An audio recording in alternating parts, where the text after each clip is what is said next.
Hey, how's it going, guys? Good evening to y'all. How's it going? Wow, it's been a hot minute since I did a live stream, isn't it? Been a hot minute since I did a live stream. Wow. So a lot of guys ask, when's your next stream? When are you going to be streaming? So obviously my job is, this is my full-time job, amplifier repair. And when I stream, it takes me like 5 times longer. And I've been so busy, like the amount of repairs that have come in have been absolutely off the chain. So typically I'm just trying to get through them as quick as possible. And I'm also doing a lot of decorating, as some of you may know. I moved house, got my own place now, nice place, doing a lot of decorating. So basically I just want to get my work out of the way as quickly as possible and then start working on the house. Done some work on the Proton, done some work on the bass van. A lot of stuff going on. So streaming tends to make my work take longer, but I know you guys enjoy it. So here we are, back once again with some streams for you guys. Now the plan for this evening is I have just got like some work to do. I've got some amps to repair. I can't remember which ones they are. I've got a bunch of parcels that have arrived and I can't remember what's in them, so we're just going to go through them and you guys can see just my kind of normal working day, normal working evening, I guess now. What kind of stuff that I'll be looking at and what the issues are with them. So I don't have a specific plan for this evening. We're just going to be looking at some stuff that I've got on the racks ready to repair. How's it going, guys? Nice to see you all. What brand of welding cable are you using in the bass van? I have no idea. I bought a bunch of welding cable for super cheap off of eBay. Many years ago I bought 51 meters of welding cable for 110 British pounds, which is very cheap. No idea what brand it is, but it was like worked out about £2 a meter, so very cheap. But it's 70mm, proper thick stuff, not very flexible, but crazy thick, so I'm happy with that.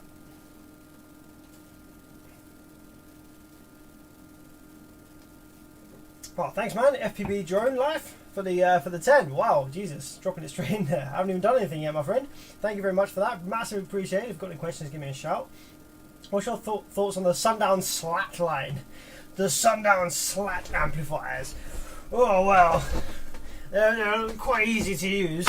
The Sundown Salt amplifiers. So the Sundown Salt range, the thing is with these amplifiers and stuff is they're very well built. The assembly quality is very good. They are the best that that specific factory has to offer in regards to their circuit design and stuff. But they're nothing new. They're nothing groundbreaking. They're nothing kind of like, they haven't designed that circuit from scratch. The Salt line is just an old circuit that's kind of been regurgitated and kind of maybe beefed up a little bit with some somewhat slightly more modern parts. But at the end of the day, it's still kind of based on an older amplifier architecture, and there are some issues with it. I'm not going to lie, we don't get a lot of Salt amplifiers in the UK. They're very expensive to import, they're very expensive to start with, and there are much cheaper options for guys over here in the UK. So naturally, I can only really give you the best advice, the best knowledge and best info on amps that I personally have physical experience with on the bench. And we don't really get a lot of Salt amplifiers, but I have repaired amplifiers that are the same circuit as the Salt amplifiers. And well, for example, all you need to just take a look at the video I did on the Digital Designs M4000. The Digital Designs M4000 is basically a Salt amplifier, but the Salt amplifier actually has a few more features to it. Not necessarily differences or benefits in the amplifier stage itself, but different features, better features with the bass control knob and stuff like that on the Salt series amplifiers. So I do think they're good amplifiers, because I did think that the M4000 was a good amplifier. It's very expensive, but it's not a bad amplifier. The issue I have with the amplifiers like the Salt series and the Digital Designs M4000 is they are so overpriced for what they are. They are absolutely astronomically priced, and although they might be better than some other amplifiers which you could pick up, for example, the Taramp Smart 5 that I just reviewed, okay, the Salt might have some benefits over Taramp's amplifiers. The Smart series is a bit special because of how it works, but you know, pros and cons, weighing them up differently like this. The Soul Amplifier has some pros over the Tariamps amplifiers. But you could buy like 3 of those Tariamps amplifiers for the same price as one Sundown Salt. And the Sundown Salt isn't 3 times the price worth it better than the Tariamps. So, like, you know, if you've got like $1 million and you don't care and you just want to buy the best amplifier or whatever, then sure, get whatever you want. Get, you know, it doesn't matter how expensive it is. But, you know, I think price is really important. I think that if you're going to buy something, then the price for the performance is really good. And yes, although there might be better options out there for the money, for the power that you get for the money and the performance you get from the money, some of the newer Brazilian stuff is just blows everything else out of the water for what you can get for the money, and it's going to work absolutely fine for 99.999% of people. So not, you know, the salts are okay. They do have their own issues, but they're so freaking expensive, man. I repaired a couple of stegs. Like I said, it's another brand we don't have over here in the UK. But I have repaired a couple of stegs. One of them came from Europe, and actually it was pretty nice. Like, I did quite like that circuit. It was a unique bespoke circuit design in the steg that I repaired, which was pretty cool. So yeah, I have some respect for Steg. I haven't really seen a great deal of their lineup, but it seems pretty cool. Yo, Thomas Marshall, dude, thank you very much for the 10. Massively appreciate that. I haven't even done anything yet. 14.4 volts in Colby's in the house. What up? What's up, my man? Glad to have you on the stream, as always. What do you think of the strange whistle coming out of the big Korean amp? So you might hear some high-pitched whines or like whistles or like stuff coming out of amplifiers. Not just Koreans. Typically, any amplifier you can happen, but the reason that you will get this, and especially in the Koreans, is more common. It's just coil whine. It's transformer whine. So basically, these transformers, the toroidal transformers, when they're wound like this, depending on how they're wound, the shape, the spacing between the individual strands of wind, you can sometimes get ringing of the transformer. So the transformer, the actual coils will move ever so slightly as the transformer powers up and energizes. It's so fast and so small that you can't see it because it's a very, very high frequency. It might be around about, it'll be a harmonic of the switching frequency. So generally power supplies in the Korean amplifiers will switch at about 23 to 25 kilohertz. So there might be a harmonic of that frequency, maybe around sort of 12 kilohertz, that you can hear because of the actual whines buzzing and moving slightly due to the energization and the magnetic fields around the transformers. And so the whines will actually move and they'll create this high-pitched whine or buzz or whistle or whatever it is you want to call it. It's not a problem at all. It's just some amps get it, some amps don't, because every transformer is wound slightly differently. The spacing, the shape, etc. of the whines is going to be slightly different. So some amps get it, some amps don't. The reason you'll see it more commonly on the Koreans is because on the Koreans you have more numbers of smaller transformers. So there's a higher chance of one of those transformers getting a whine. Whereas with the Brazilian stuff, especially the older Tariamps, they just had one big fat transformer, so it either whistles or it doesn't. And because they were that large, you tended to get it less. The Sound Digital stuff, the transformers are completely enclosed in that kind of square transformer style that is much less susceptible to transformer whine. Coil whine, yeah, the other Brazilians, there's less transformers there, so there's less chance of that happening. And from what I've seen as well, the Brazilian amplifiers tend to have really good build quality, especially like tight windings on those transformers. You have to remember, the Brazilian amplifiers, they're all made in Brazil, and actually the assembly quality of a lot of the Brazilian brands is actually bloody brilliant and surpasses that of some of the Chinese factories and the Korean factories. Really, really well built amplifiers. Like say what you might about the circuit design choices or the preamp filter choices or whatever you want to say about the Brazilian amplifiers and whatever things you might not like about them, you can't get away from the fact that actually the way that they're assembling them is pretty decent. Like, it's not bad at all. The Brazilian guys in the factory, they're putting them together quite well.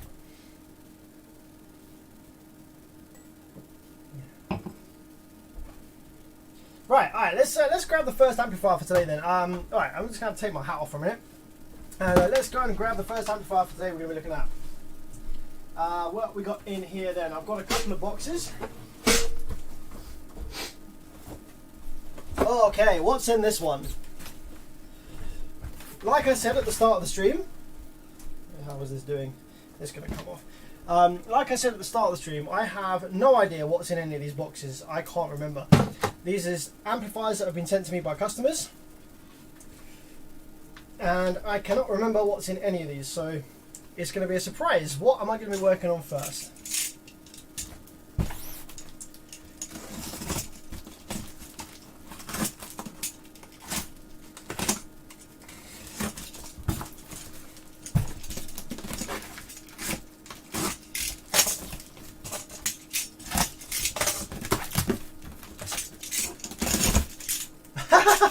Okay.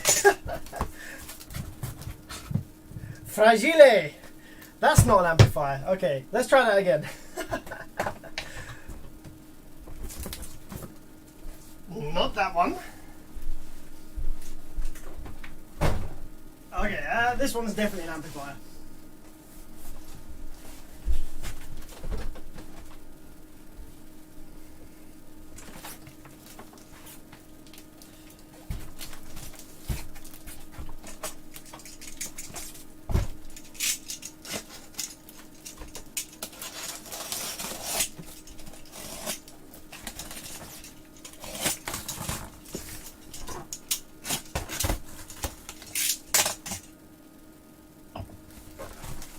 Okay, we have the classic Sainsbury's bag packaging.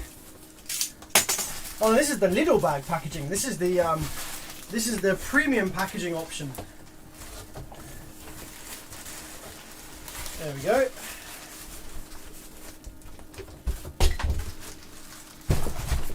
Oh man, this freaking hat. I swear down, I need to get some proper tape on this.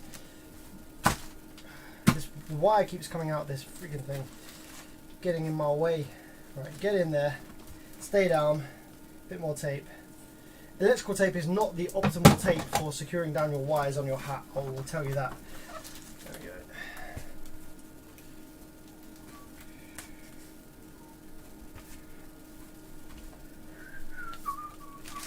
go. Okay, what have we got in here then? What do we have in this one?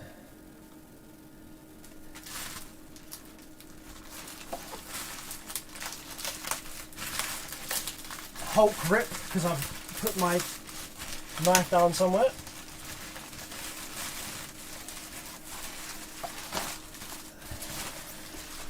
Ah, there it is.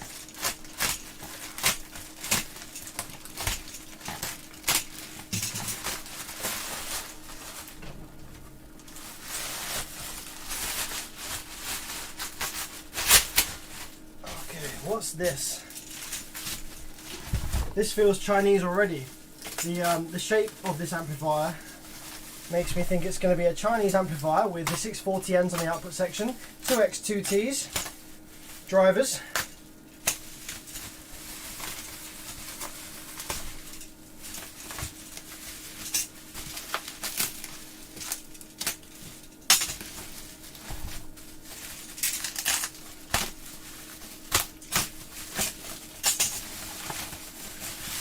Okay, oh, I was right. Yes, this. I managed to guess the amplifier architecture by the shape of the heatsink. So this is a UK brand called Vibe, and here we have. This is actually the same circuit design as what you'll see in the SPL Dynamics D3500. So this is actually a half ohm stable amplifier board. So yeah, this is a nice little thin long boy, and this is a Chinese circuit. Pretty janky, not massively efficient, but this specific build, this specific one, has a lot of parallel MOSFETs, giving it the 0.5 stability. And you know, they do alright, but the output FETs tend to die randomly for like no apparent reason in these things. So we're going to see what's going on in this one.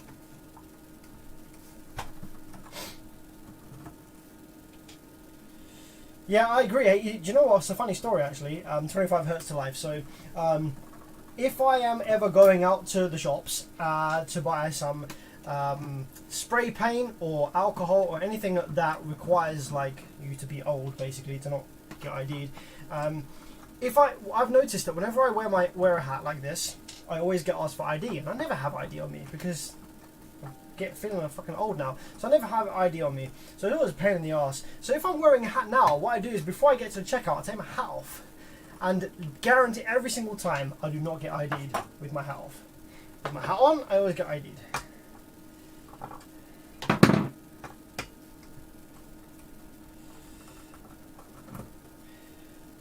Man, why are people so... Literally, I don't know what's going on at the moment. So on Discord, I keep getting messages from people like chatting shit about alternators. Oh, Sam, get this alternator for the bass van. Why are people so... why do you care so much about what alternator? If the bass van, okay, the limit that's stopping me getting louder in the bass van is not power. I have more than enough power. Even though I have the stock alternator still on the bass van, power is not my limiting factor. The limiting factor on the bass van is woofer, mechanical, excursion. The 6th order, the low side chamber, is too big for the Z4s. So if I upgraded my alternator to 800 amps, it would not get any louder because I can't physically make the woofers any louder because they're already at their mechanical excursion limit. So if I want to make any upgrades to the bass van, the first thing I need to do is make the box smaller. Make some changes to the 6th order, make the port area larger, make the low side chamber smaller. Then I'll be able to control the excursion more to then put more power into the woofers. And then I'll, if I'm dropping voltage too low, look at an alternator upgrade. But as it stands at the moment, I'm at 156 dBs at 25 Hertz. I don't really need it any louder. I'm already starting to rip the metal of the doors and like ruin the van itself. So I'm not really chasing any louder. You know, yes, it could get louder, very easily get louder. The woofers are nowhere near their thermal limit, like the power limit on the woofers. I've got, so I could probably put 2 times the amount of power into those woofers and it'd be fine. But I'm not chasing extra power on those woofers, so I'm not going to be changing the alternator anytime soon because it is something expensive and annoying that I would have to do for no benefit at the moment. Right.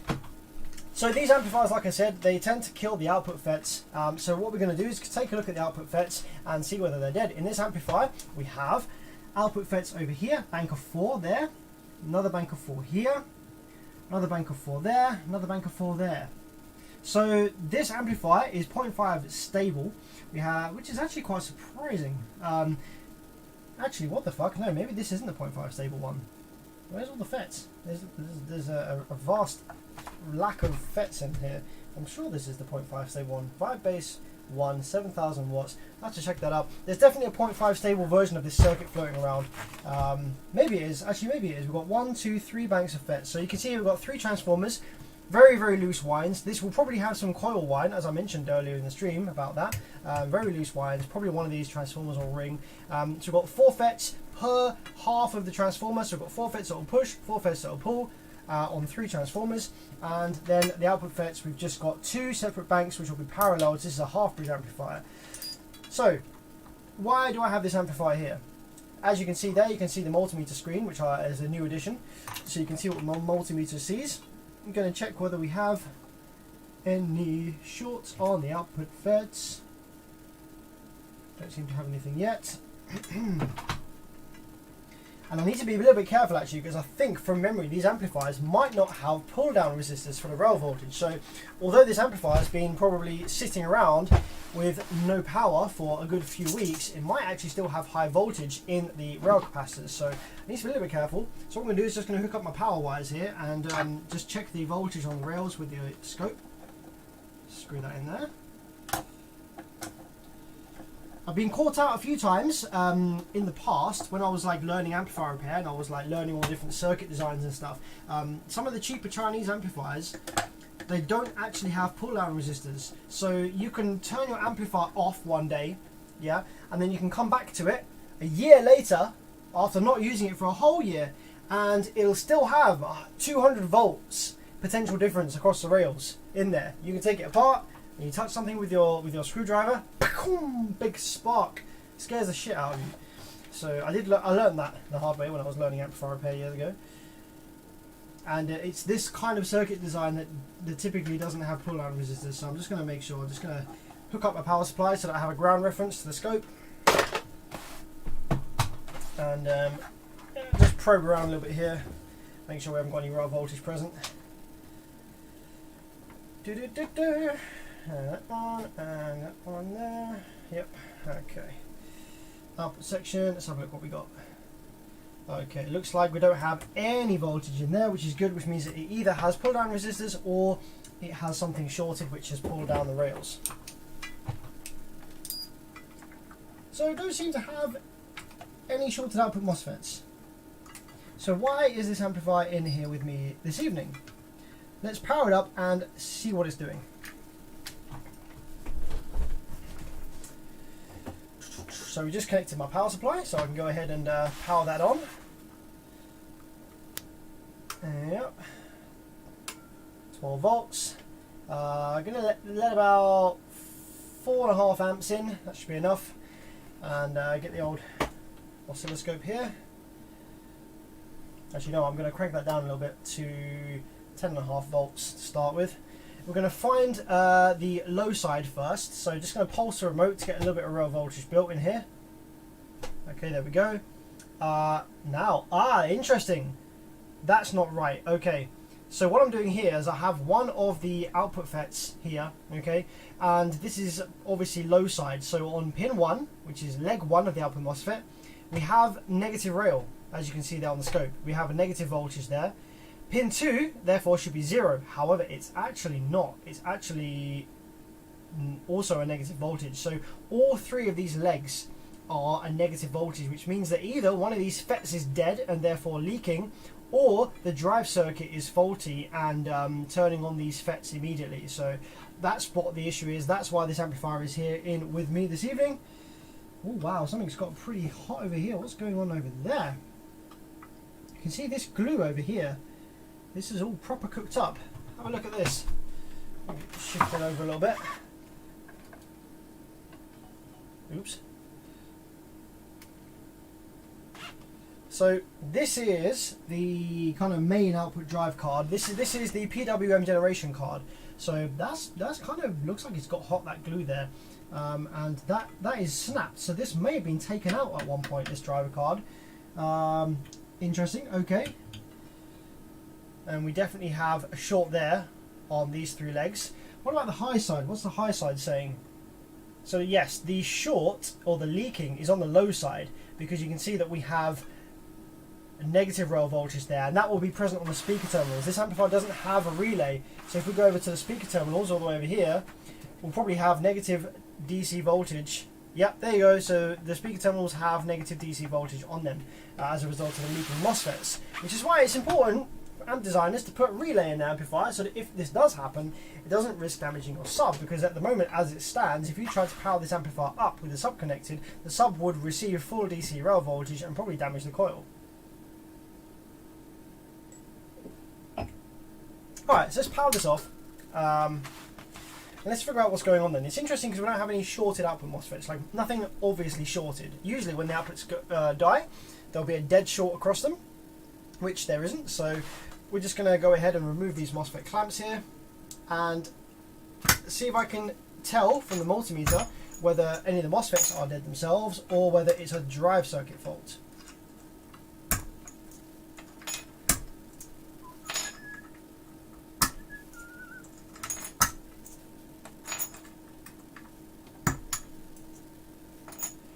Yeah, this is very similar circuit design to the SCAR RP2000. Pretty similar. However, this one is 0.5 ohm stable. It's just got a few more FETs in it in parallel to give it the 0.5 ohm stability. Alright, how about this bank? Interesting. I'm not really seeing any shorted or leaking output MOSFETs, if I'm honest with you. I wonder whether the issue is actually in fact in the drive circuit, although actually this one, aha, here we go, 79 ohms. Okay, that's not tasty. So we've got 79 ohms between gate and source on that MOSFET. That one there is reading high, so the gate resistor must be open. That's interesting. 79, okay, so the gate resistor for this MOSFET is probably open, so that one's toast, I reckon. Let's zoom in a little bit here. So what I'm doing here, I'm trying to find out why we have DC on the speaker terminals. And we have negative voltage DC, which means that the issue is going to be on the low side. On output MOSFETs, you have low side and high side. Low side deals with the negative voltage, high side deals with the positive voltage. So these MOSFETs, these four, they're all in parallel with each other. So really I should get the same readings across each one of them.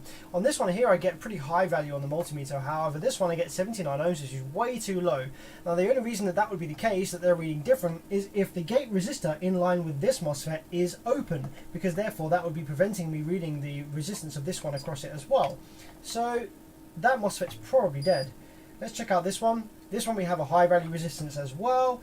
And what about this one? We have high value resistance. So therefore that MOSFET must be toast by virtue of, by process of elimination. How about the high side on this one? High side we have a high value there, high value there, high value there. So I wonder whether this is actually just one single dead MOSFET. It may have taken out the drive circuit as well, but I am wondering whether this is just one single dead MOSFET that has caused this amplifier to fail. So what I'm going to do is I'm going to snap off this MOSFET that's reading 79 ohms. There we go. Bye bye, my friend.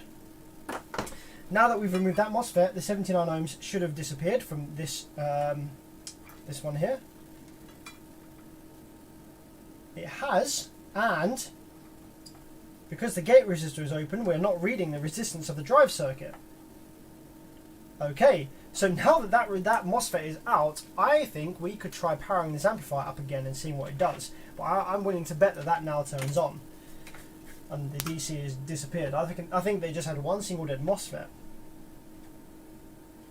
So we're going to probe the low side drain here. I think get that powered up.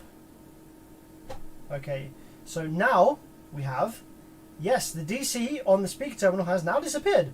We have on the low side correctly leg 1 negative rail, leg 2 0 volts, leg 3 negative rail. So that is now got rid of the DC voltage on the speaker terminals and on the low side drain. Cool. I reckon this amplifier is probably going to power up now. So let's power it up fully and see whether we get low side switching. Ta-da! There we go. Amplifier works. So this amp just had one single dead MOSFET. These Chinese circuit designs, this is a pretty common failure. I think it's got to do with how these FETs are driven.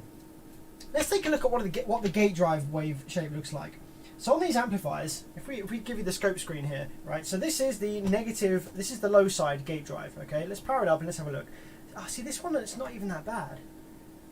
Yeah, that's not even that bad. So I was going to say that the drive to the low sides on these is pretty bad, but on this one it's actually not bad at all. I think that it's just bad luck. You know how you buy a light bulb and you put it in your room and it works for, I don't know, a while, a few months, a year perhaps. One day it just blows. You know, no idea why. It's with light bulbs, it's built-in redundant, it's built-in failure point. But I think that it's just bad luck. I think that these amplifiers, that single MOSFET, it's just given up. It's just run out of life. It's just died by itself. The drive circuit hasn't caused that to happen, because if it had, the drive circuit would be dead and therefore the amplifier would not now work again. If it was user error, if they'd shorted out the speaker terminals or something like that, then you'd have more than one dead MOSFET. Like typically in a paralleled output section like this, you'd have more than one dead MOSFET, and there'd be a bit more damage than there is here. So I think that's just bad luck, to be honest. I think it's just a bad MOSFET. So this is a very simple repair. I don't need to do any more on this one for the live stream. It's going to be pretty boring. All it's going to be is just going to be replacing probably these two banks, this one here and this one here. So we had one dead MOSFET in the low side over here. I could, if I wasn't very good at amplifier repair, somebody might just replace this one MOSFET, and it might be okay, but it's very bad practice. What I could do next, if I knew a little bit more, would be to replace these four MOSFETs, which would probably be okay, but they might not be matched with the high side over here. So what a reasonable repair to do for the customer is to replace these four and these four, because this is one amplifier here that's paralleled with this amplifier over here. So you can replace these 8 MOSFETs, which would be a nice repair, all fully refreshed on this bank. The best, most reliable repair would be to replace all 16 of these output MOSFETs, even the ones on the good side that aren't damaged, with brand new ones, so they're all perfectly matched and all brand new, maximum reliability going forward. But that's down to the customer. Like, that will cost, you know, extra for the customer for me to replace this bank here that has no problem. So I usually give the customer two options. I say, hey, I can replace the amplifier bank that had the failure, or I can go ahead and refresh the whole output section. What do you want me to do? I give him two prices and he can let me know what he wants to do. How's it going, Jesse? Good to see you, as always. Right, what's the next one then? So that's that one. Single output MOSFET failure, very common, very easy repair. If you're getting into amplifier repair, if you are curious about learning amplifier repair, I do highly suggest that you start off with these Chinese circuits from the likes of the SCAR RP line, and there's literally hundreds of millions of different amp brands that use these circuits because they teach you a good amount about car audio amplifier repair. If you make a mistake, they're not expensive to repair again. They use very cheap parts. And usually the repairs are relatively simple. They're relatively cheap amps in the first place. If you massively screw up and you can't repair it, you damage the board, it's not the end of the world. You haven't lost a bunch of money on this board. So I do recommend starting with these style of amplifier boards as your first repair. If you're getting into amplifier repair, it's a good place to start. Going to put these parts in the box in a bag and move on to the next amp, because I could repair this, but it is already technically working now with that dead MOSFET out, so it's kind of boring to watch me replace the 8 MOSFETs in there. So let's put those in there. Let's get the next one.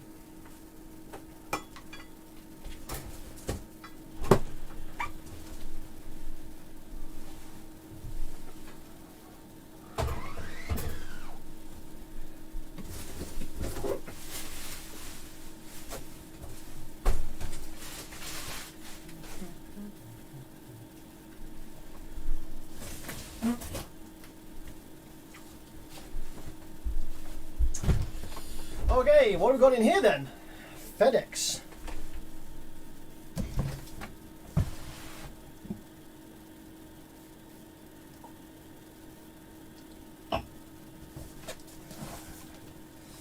What have we got in here then?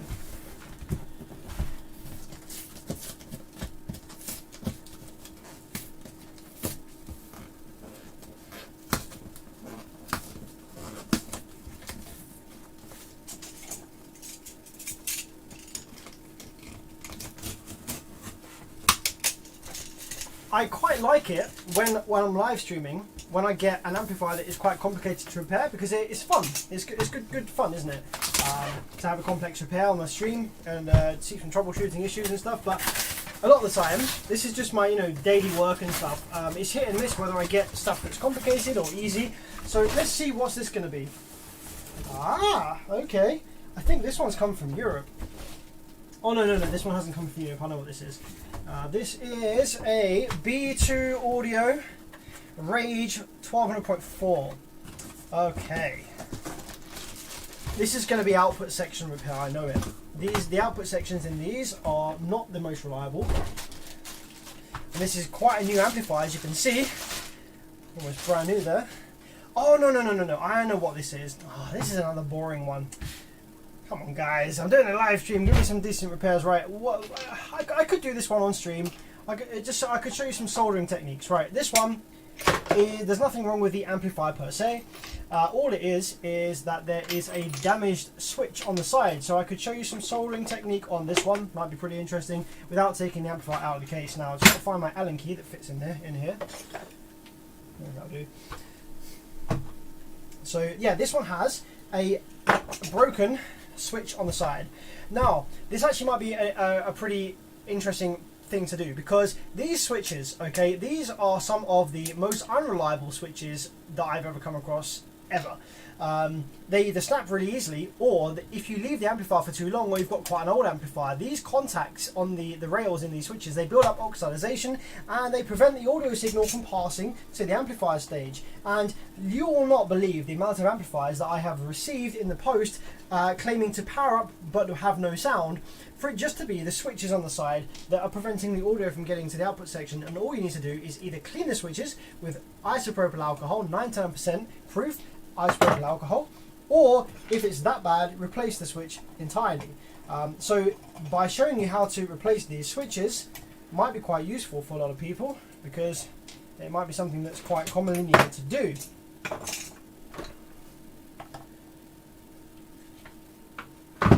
Okay. Ah, you know what?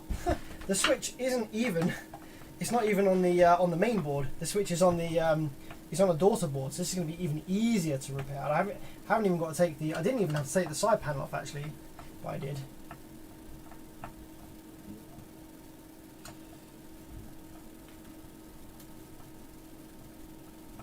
What's the big amps behind you?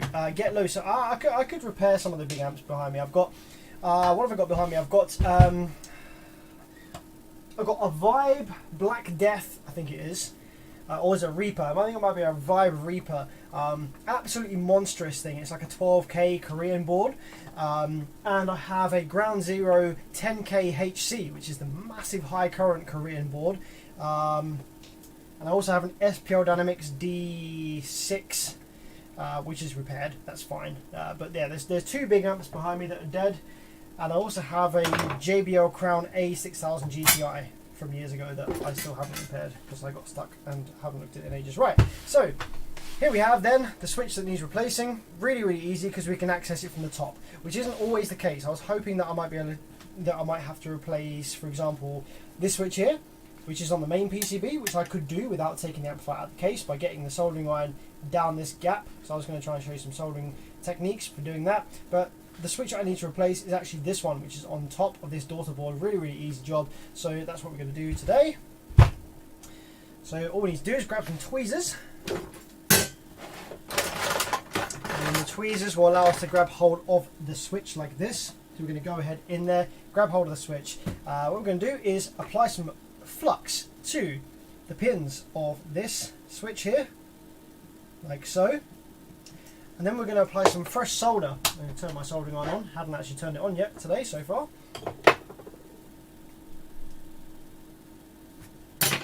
Maybe I can raise that up a little bit, make it a little bit easier to see.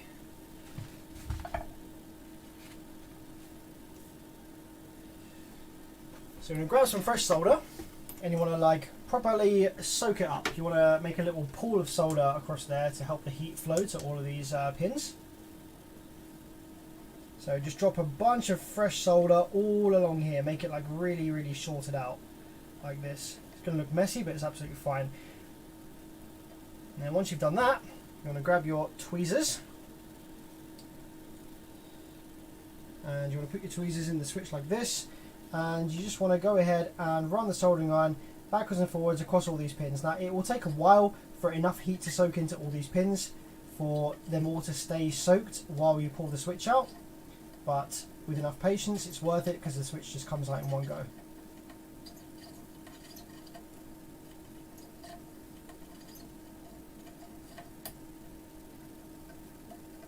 Give it a little wiggle if need be, but just patience. Don't try and pull too hard. Once it's ready, the switch will literally just fall out of here.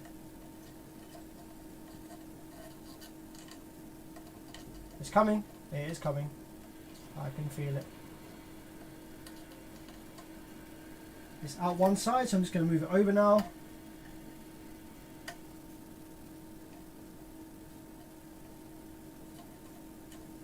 There we go.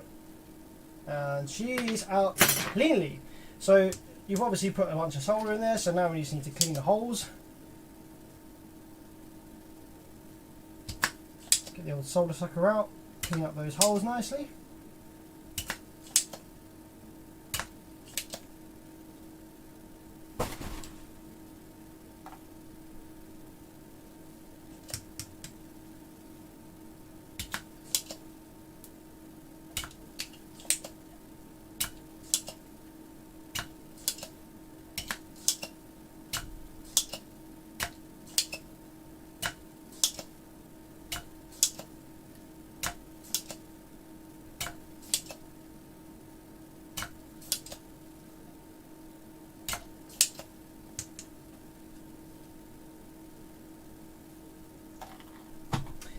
So last year I did something called Streammas. So a lot of you, I mean, I'm not gonna lie, you guys probably aren't the kind of guy. I mean, you might be. I apologise if you are. You guys probably aren't the kind of people to be watching what's it called? Reality channels, reality vlogging channels, like where people just vlog their life. And so a lot of YouTubers do something called Vlogmas. okay? Or some guys do Vlogtober. So Vlogmas is Christmas, but vlogging, and you basically do a video vlog of your day for every day of December up to Christmas. That's something that YouTubers do, that vlog their life. So last year I did Streammas. So I did a live stream every single day for the month of December. I don't know if I'm going to do it this year or not. It was crazy last year. I was tired every day. It was pretty wild. I'll see how I go. I might not do it this year. It was good fun, don't get me wrong, it was very good fun. If you watch back the streamers videos, the live streams from last year, it was very funny.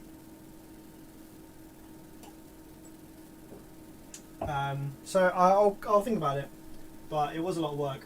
Right, so now we've removed the switch, I need to find a replacement. I do have literally hundreds of these replacement switches somewhere, just got to find where they are. Ah, here we go, here's one. There we go, that will do. Nice little brand new switch here. So that, I think, is the correct one that fits in here. Let's just test it out. Yep, there we go, it fits in perfectly. So just going to go ahead and hold that in place. Get some fresh solder. Actually, let's get some fresh solder on this soldering iron. Now apply some fresh flux in here as well, and then we're going to clean it up afterwards.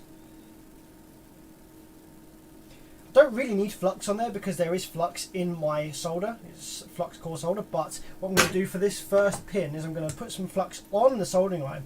Now this is an important soldering tip, okay? So if you want to transfer solder from your tip to a solder connection, then you must use external flux. Otherwise it doesn't work. There is flux in the solder that you use in this flux core solder.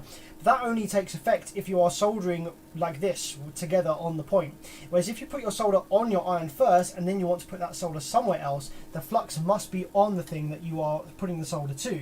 So like this, for example, I have solder here, so the solder flows beautifully onto that pad there because there was flux there to allow it to flow nicely. If that flux wasn't there, it wouldn't have really stuck properly and it would have just kind of been janky. So now that that's on there, and it's being held in place by that solder connection, I can then solder regularly like this and use the use the flux that's in the solder to do its job in getting that on there nicely.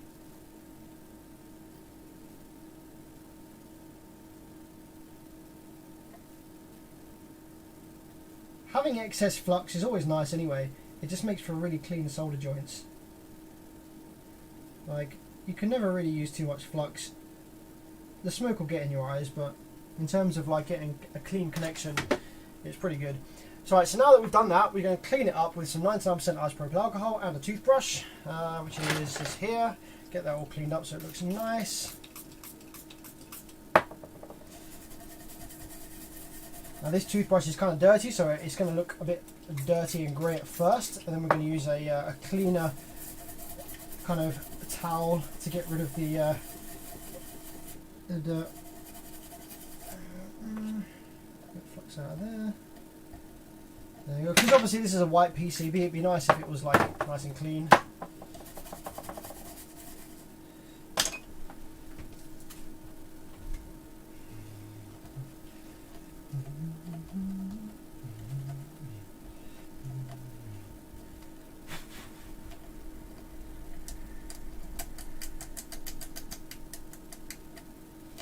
Yeah, Lewis Rossman uses a shit ton of flux, I know, for sure. There we go, nice and clean, that'll do.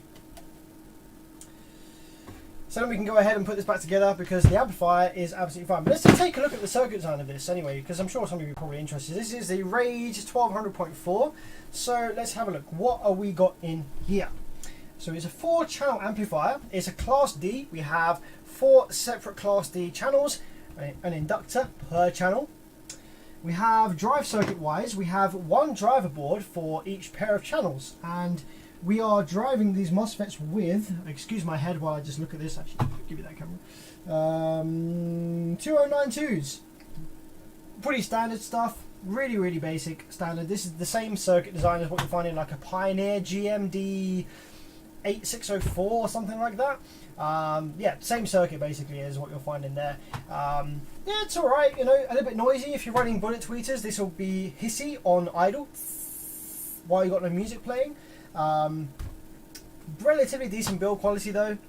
Yeah, nothing really to complain about too much. It's going to be alright. It's going to be loud for how small it is. I can check what the switching frequency is actually, that might be interesting. Let's put the side panel back on real quick.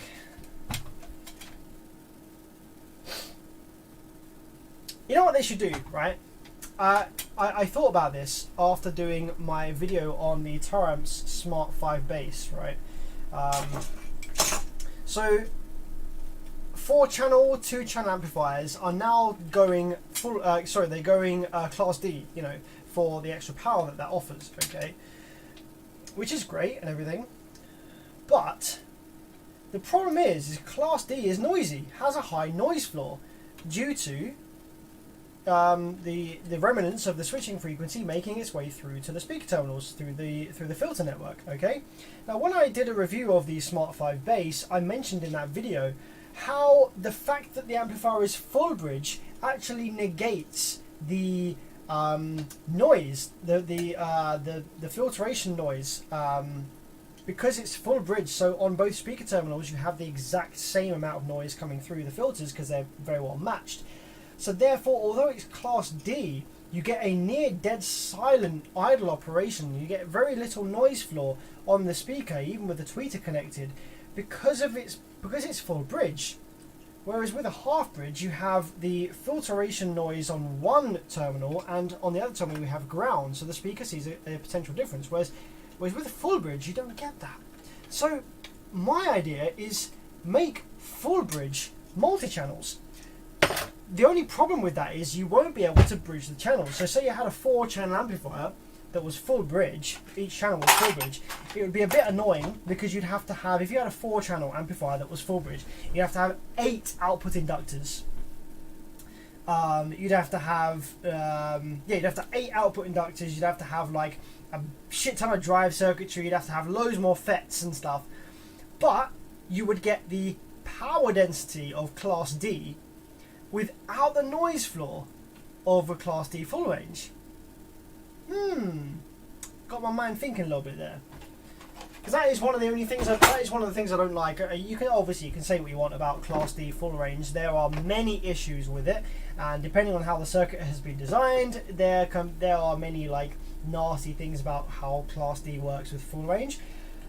But one of the things which is the most apparent about Class D full range is the noise floor, and getting rid of that by making it full bridge multi-channel is a pretty interesting idea, if you ask me.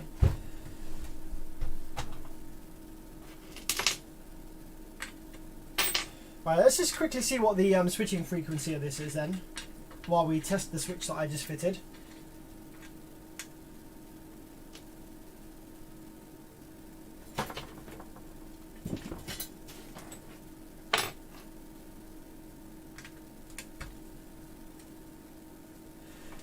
Tron Magnum, thanks for the $2, my man. Glad you're enjoying the stream. Massively appreciate that, man. That's really cool. Thank you very much. Glad you're enjoying it. Is the Taramp Smart 5 bass any good? Fusion density, if you want the answer to that question, I highly recommend that you watch my latest video, because I did a whole video on it, and there would be no point me telling you right now because I did a whole video on it. So why don't you go and watch that, because I explain everything about the amplifier and whether it's any good and whether you should buy it. Caroman, thanks for the 5, my friend. Let's begin. Have some fun with shipping money for super vids. No idea what that means, but thank you very much for the 5, my friend. That's very kind of you, my man. Thank you very much. So the SFB and AAB 4 channels aren't full bridge. Correct. They're not full bridge, no. They're Class D, but they're not full bridge. Currently, as far as I'm aware, there exists on the car audio market no full bridge multi-channel amplifiers. There are no full bridge multi-channel amplifiers on the car audio market, and someone will gladly prove me wrong. If you know of a full bridge multi-channel amplifier, let me know. But no, it doesn't really make a lot of sense initially. Like at first, when you're thinking, oh, let's make some amplifiers. We need a 2-channel or a 4-channel. Making them full bridge just ups the cost expense of making the amplifier, because you've got to make basically a full bridge is 2 amplifiers push pull. Yeah. So if you're making a 4-channel amplifier, if you want to make it full bridge, you've got to make an 8-channel amplifier and basically be bridging the channels at all times. It's kind of pointless. It is expensive, but the only benefit to that is you don't get the floor noise, provided you match the output filters perfectly. You don't get the floor noise that you would otherwise get with a half bridge Class D. Alright, let's power this bad boy on then, see what we got.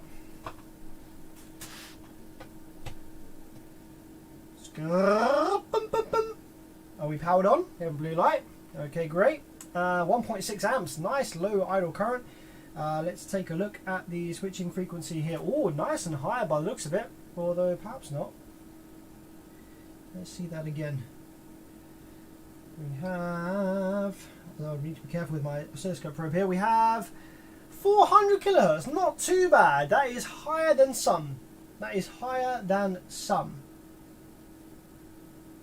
Yeah, 400 kilohertz switching frequency on this little Class D full range.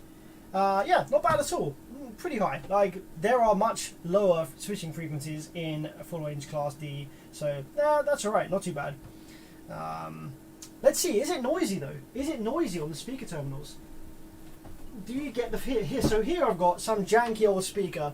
It's got a dome tweeter that's not massively efficient. I should probably plug a bullet in, which would actually be better. But let's just see whether you get any floor noise, any hissing on idle. Let's see how good the filter section is in this amplifier, shall we? Let's get that running there.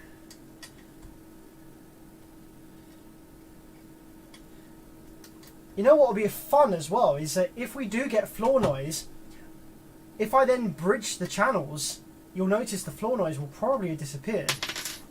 And that will be my point about making full bridge multi-channel amplifiers. Let's put that in there like that. One side, 2 sides.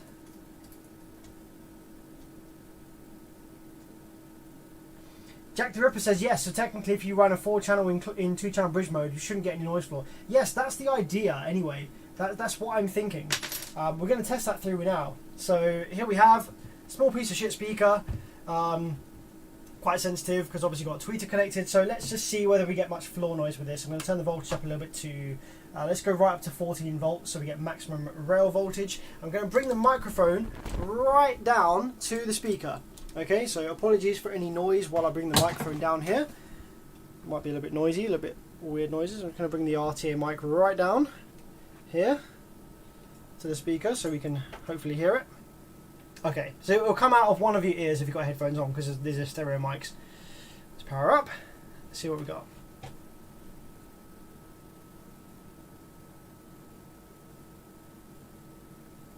Oh. That's actually dead silent. Wow. Good job, B2. Nice. I mean, B2 didn't design this. Good job, the factory that made this for B2. Do I definitely have the speaker connected?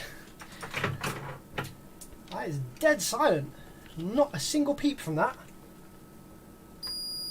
Yeah. Oh no, hang on. Wait, what? Oh no, I think there must be a short somewhere because that is reading 0 ohms. What's going on? What's going on? Oh, sorry, my bad. I actually had the wires in the wrong holes. Ha ha ha. You can laugh at me now. That's fine.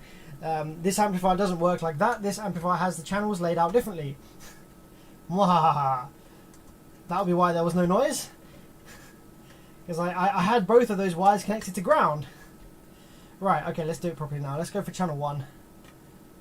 Yeah, you can check the noise with the scope. I'll do that as well. But I wanted to see whether it was audible. Because sometimes you can check the noise with the scope. But then when you connect a load, the load actually dissipates the, it brings the noise down because it's loaded. So right, let's try that again now that it's connected properly. Let's just go ahead and power that up again. See what we got.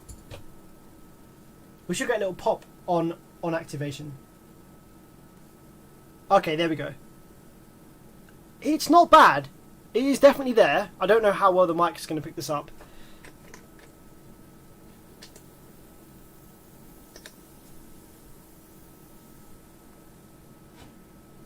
Oh yeah, okay, it's coming more out of the speaker than it is the tweeter. So I'm going to bring the mic right down to the speaker here. Okay, like that. So I'm going to power the amplifier off now. And then power it back on again.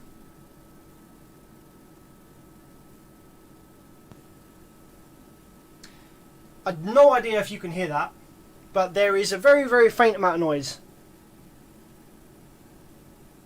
Very, very faint amount of noise. With a bullet tweeter, that might be more sensitive. I think this tweeter is probably not very sensitive. It's a cheap piece of crap. However, now I know what that sounds like. Wait for it again. Right, now I know what that sounds like. Let's put this into full bridge mode. And let's see whether we still get that noise. Oh, Colby, I'm glad you can hear it in your headphones. That's pretty cool.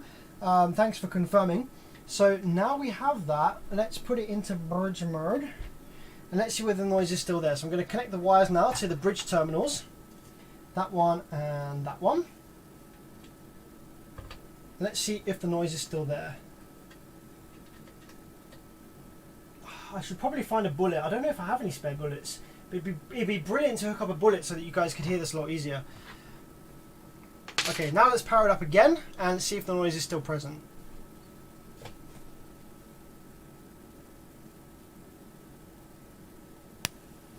Oh shit, okay, it's actually way louder. Well, there goes my theory out the window for this amplifier at least anyway. That's quite a bit louder for some reason. Why is that louder? That must be because I think I know why that is. I think I know why. You know what? I think I know why that is. And I think I know why that's the case with this amplifier, but not with the Tyramps, right?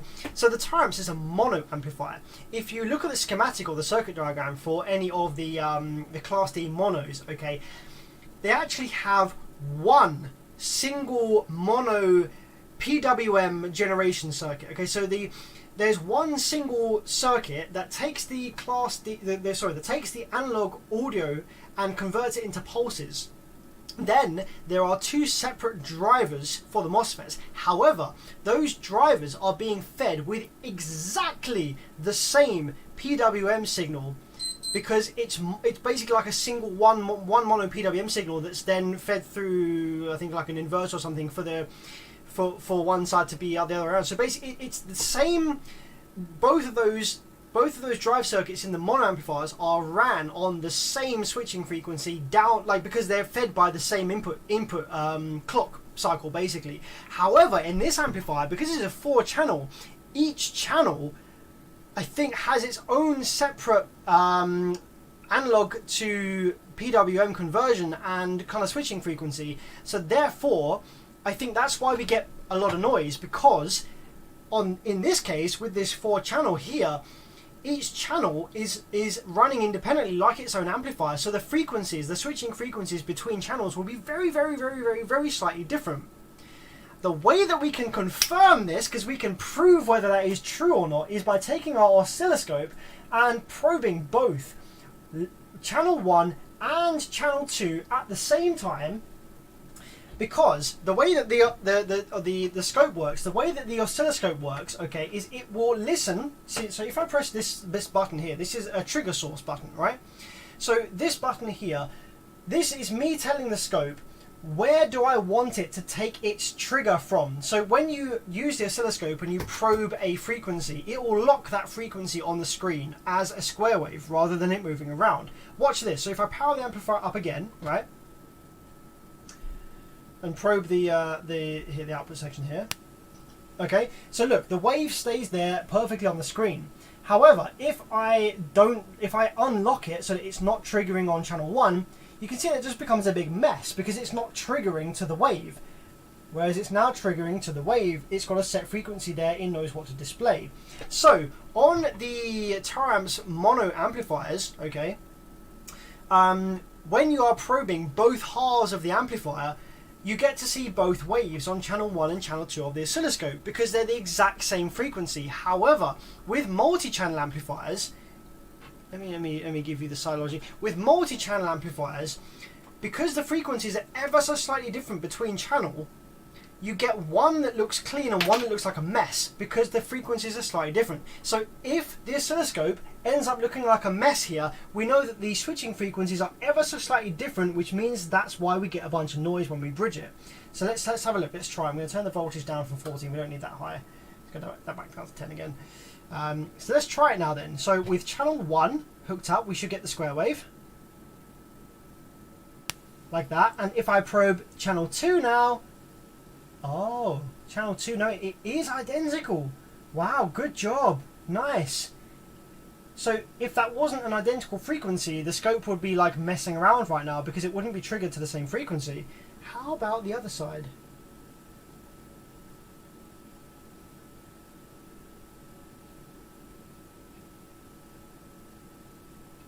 Come on. Interesting. Very interesting. So they have actually locked a common switching frequency for all 4 channels. A lot of these Class D multi-channels don't actually do that. Interesting. So then in that case, then why do we get a bunch of noise on the speaker terminal? Let's probe the speaker terminals right now. And the only slight problem we're going to have here is these probes are not matched. So it's important that your oscilloscope probes are matched, because otherwise, so what I'm going to do is I'm just going to use one probe and I'm going to stop and start the scope so we can compare. So maybe it's that the output filter inductors aren't very well matched. So let's probe this one here. This is one channel. I'm going to probe the output speaker terminal. Look at the noise on there. I'm trying to zoom right in. So we've got a bunch of noise on there. Well, actually, you know what? The noise is pretty intense. It's made up of lots of harmonics, and I think that's probably what the issue is. On the Taramp Smart 5, you'll see on the scope, when I zoom in like this on the scope for the Taramp Smart 5, you'll see that the noise is kind of very... It's just a clean single frequency, whereas here we've got a load of harmonics on here. Got an absolute load of harmonics on here. So I'm willing to bet that that's why you've got inconsistencies between these output inductors. So if I pause the scope here and then look at this one, for example, it looks slightly different. Move that down, trace, save to memory 1, recall, trace memory 1 on, and then bring that up, trace memory 2, here we go.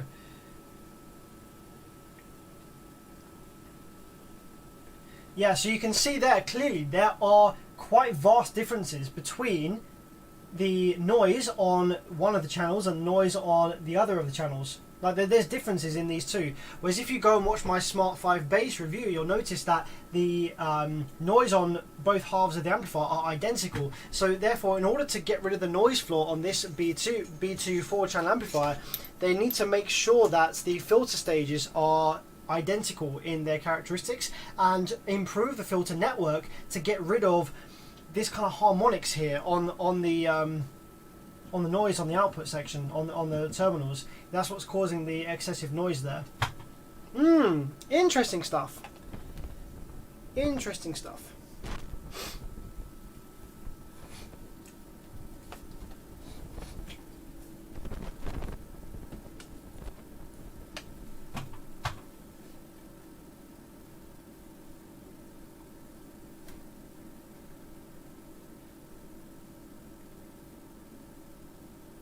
Okay, cool. Well, that's that amplifier fixed, I think. Anyway, so let's get that one off the bench and look at something else.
What time is it where you are, Sam? It is 11:07 p.m.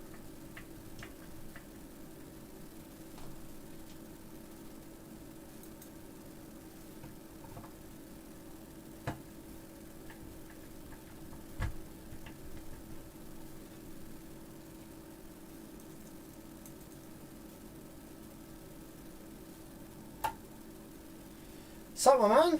What's up, Sony Xbox fan? Like, you must be a real Sony Xbox fan to make your YouTube name Sony Xbox fan. You realise that if you ever get big on YouTube, if you ever start making videos that, you know, get really popular, your YouTube name is going to be Sony Xbox fan. And so when people talk about you, they go like, oh guys, do you watch Sony Xbox fan? I didn't actually think about that at all. When I made my YouTube YouTube account back in 2006. Actually, how old is everyone here? Is there anyone here watching? I doubt there is actually. It's 2006, 2016. So, okay, is there anyone here watching that's like 15, 16 years old? Because that would be around the kind of time that I made the YouTube channel, Bearbids. And no, I didn't name it with any intention for my channel to become like anything like what it is now. So I didn't think about the name at all. But you have to think about that now. If you make an online account and you maybe want to start doing something with it at some point in the future, well, think about that, what you call it. Because once you kind of get a bit popular in a certain circle or in a certain group of people or whatever, then you're known by that name, so you can't really change it. I know Big D Wiz did, didn't he? Derek, he changed his YouTube channel from Big D Wiz to Wilson Audio Labs. How do you guys feel about that? I don't personally think that Big D Wiz was like a bad YouTube channel name. I think he changed it to Wilson Audio Labs to, you know, give it a more professional feel, and what have you. But I don't know. I don't think it needed it. I think Big D Wiz is a pretty cool name for a YouTube channel, if you ask me.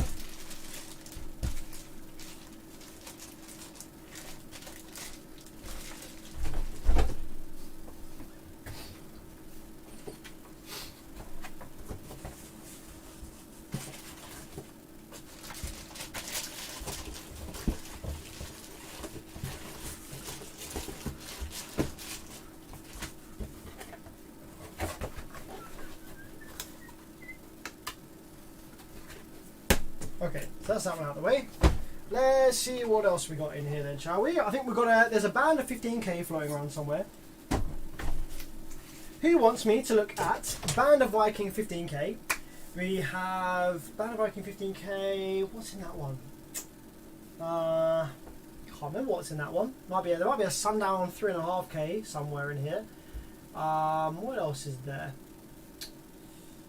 There is a B2. What is that? It's like a B2 8K kind of thing that I know what's wrong with it. It's a full rebuild. Output section and power supply completely fucked. But I'm waiting on output drive ICs to arrive before I tackle that one. Oh, there's another box up there actually that I haven't opened yet. Let's have a look at that.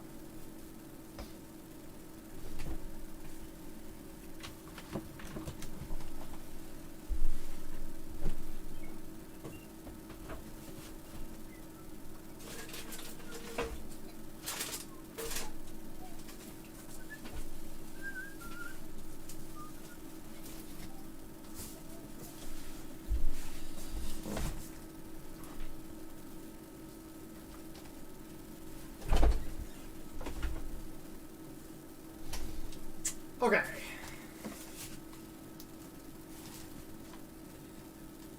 Oh my gosh, this one has come from Poland or something.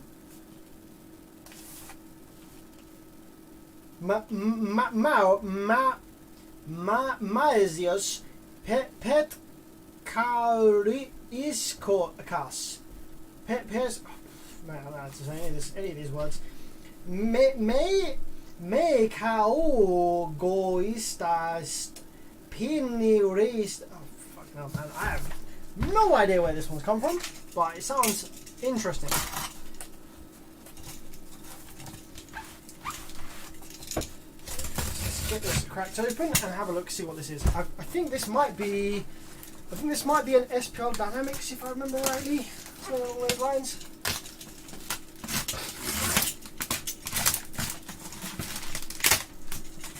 I think it might be a ground zero. Ah, this is a ground zero. I remember this one now. I think this is going to be a ground zero CA. Ground zero. This is going to be a full bridge. Yes, that's what it is. Okay, let's check this out.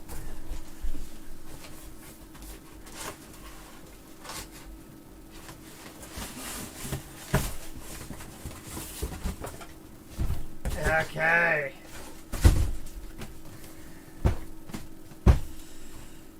Yes, ground zero 3.0 SPL M1. So this is basically a sound digital. So ground zero are okay. Oh, okay. There's some effects in here as well. Ground zero are buying. Ground Zero are buying amplifiers. I think they originally had a deal with Sound Digital because when you open some of the old Ground Zero amplifiers, the internals were all completely Sound Digital, down to the markings, you know, the stuff in there. They were Sound Digitals, but I think now Ground Zero are buying their Sound Digital boards from China, the Chinese factories that have now copied them instead because they're cheaper. But they're essentially the same circuit, so.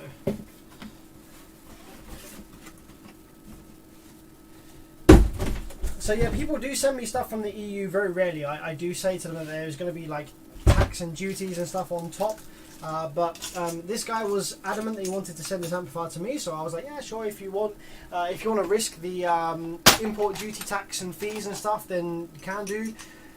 Also, it's very difficult for me to offer warranty on repairs going like out of the country because it just gets so expensive. If there's any issue getting the amplifier sent back, it just costs so much money. It's just a pain in the ass. Like, what do, you know? So typically I don't accept work from overseas, especially not from America. It's just so expensive to ship. It's not worth it. You might as well just buy. There's plenty of very good amp-repair techs in the States that you could send it to instead, much cheaper. So.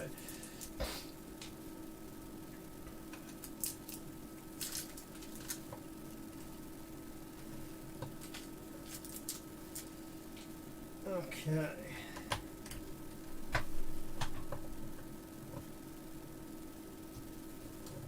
So there are some FETs already on here. Now, I wonder whether these are FETs that have been purchased or whether these are the originals. So I'll try and take this tape off without removing the original sticker on the amplifier. There we go.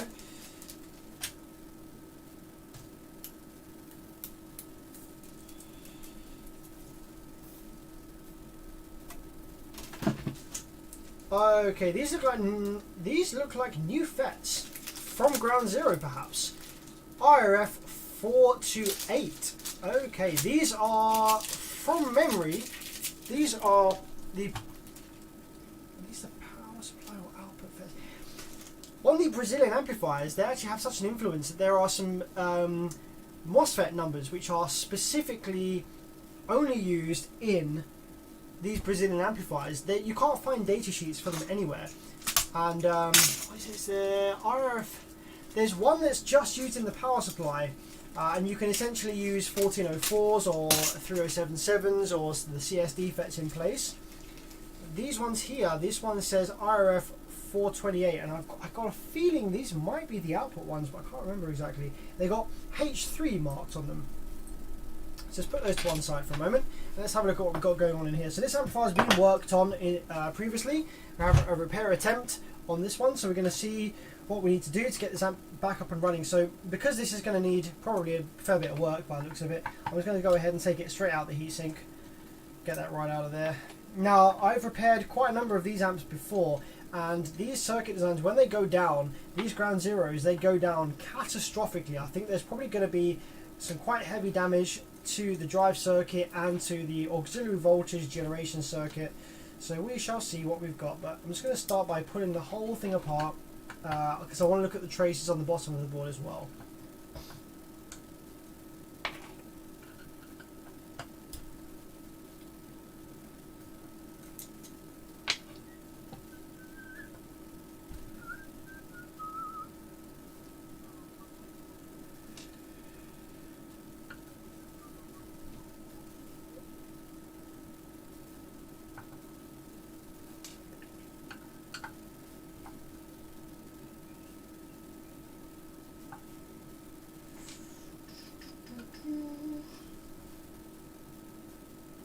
JBL are pretty decent, you know. I don't mind JBL at all. For the money, their stuff is not bad.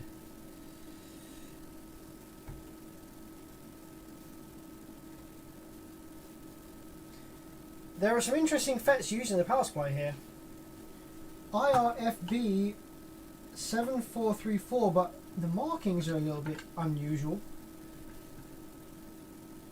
Although they do look like they might be genuine.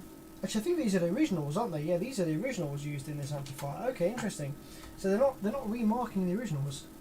Got A4 over here in the output section. This is random. There's all kinds of stuff going on in here.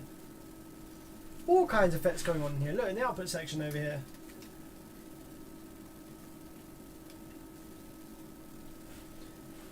So we've got rectifier diode missing. We've got output FETs. We've got one that doesn't seem to have any marking on it at all. One that's marked with A4, and then another two here with no markings on them. If I'm honest, I am just going to go ahead and replace everything because I don't know where these have come from. I don't know what their condition is, so I'm just going to go ahead, especially because this one's come from overseas. I don't want to take any risks on the reliability of this, so everything is going to get replaced. Frank says looks like a Sundown. Well, you would be correct, my friend, because this is the exact same circuit that they use in the Sundown Ford Bridge. It's the same circuit, same old stuff.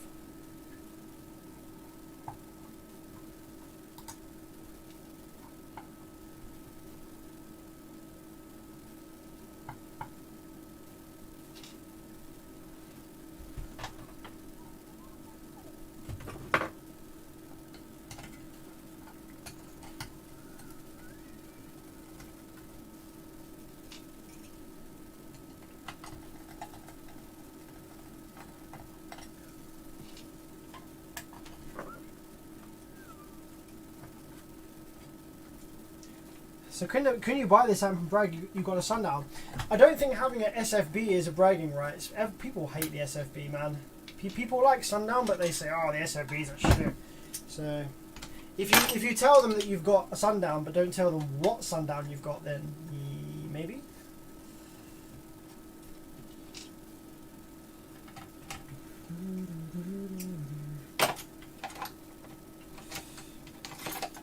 Man, I've been listening to Skindred recently.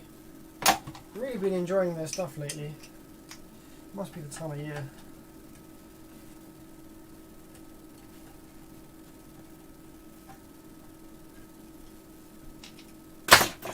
Okay, I think that's all the screws. So let's have a go, see if we can get this out now. So that is that one. Yep, there we go. She comes. Put that back down there where you belong. Okay, cool.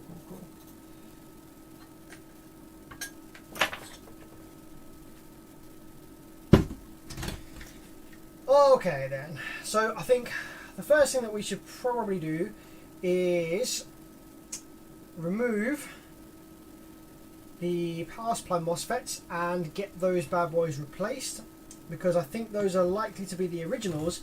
We have one missing, which says to me that one of these died when the amplifier failed. Therefore the others may have been stressed at the same time, so it would probably be good practice to just replace all of those anyway. However, for the purposes of diagnosing the output section, I guess I could leave them in place for now. We're missing the grub screws on the power supply terminal, which is a pain in the ass. And what's going on with this fan? What the fuck?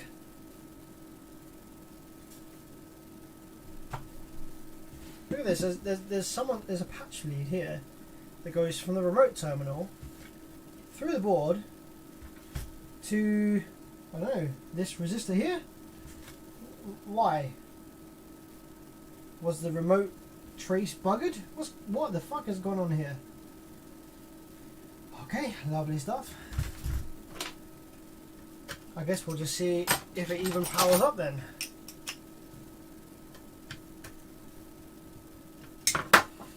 So let me find some grub screws for the power terminals first, because that's a pain in the arse when they're missing.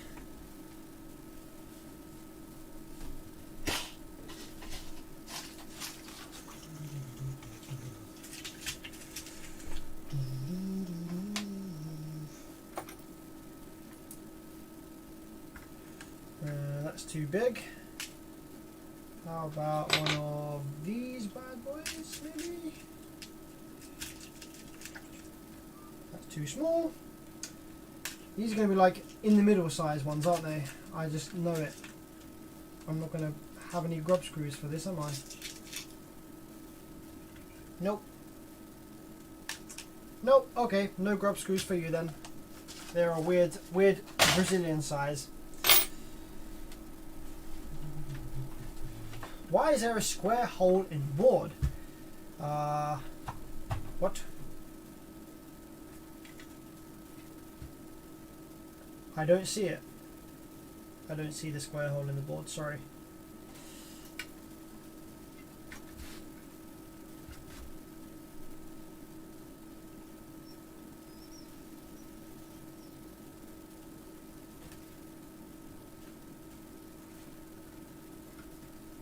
So no grub screws, so let's just shove the wires in there. We're not drawing much current from this, so it's fine. Saber says, there is no screw. You're right, my friend, there is no screw.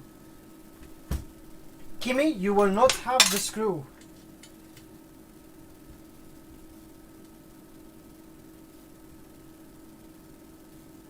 Ah, Lee Coupland, how's it going, man?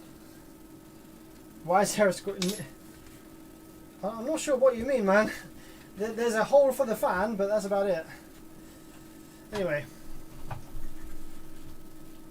Let's see if this... You know what, let's just see what it does, right? I haven't touched it, haven't repaired anything yet, I haven't removed anything. Let's just power it up and see what it's actually doing, shall we? So, okay, I'm a bit worried about this, but let's... So, power supply, MOSFET, we have voltage there, that's a good start. So, health check mode. Ah, okay. It appears like that we have nothing at all. So, voltage going into the remote. Yeah. Oh wait, here we go. Now it's working. I think I just need to resolder that little patch cable that they put on there for some reason. El Fuego, thanks for the 5, my friend. I appreciate that. I wouldn't exactly call it great content, but I'm glad that you're having fun.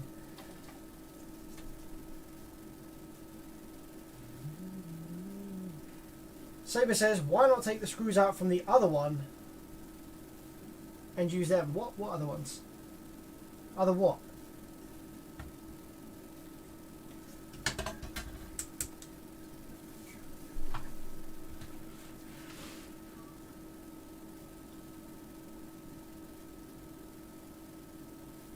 Okay, just reflowed that connection there to see if it makes any difference to the power up. So let's power it on now. Let's see what we got. Okay, there's still... So these LEDs look like they're kind of flickering now. See that? They're just kind of flickering a little bit there.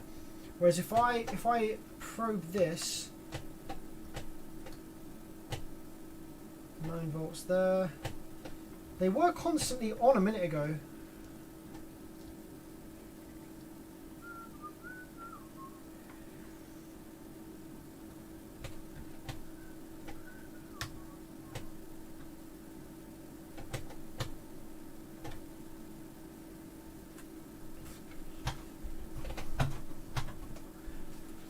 It's always good fun getting an amp that's already been worked on. You've no idea what's happened.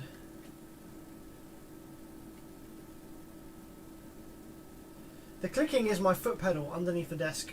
That resistor really doesn't look happy, does it? I'm tempted just to... why is this patch lead here? I feel like I think the owner of this amplifier is in the live chat. So can you tell me why this patch lead is here? What happened that meant that you had to do this?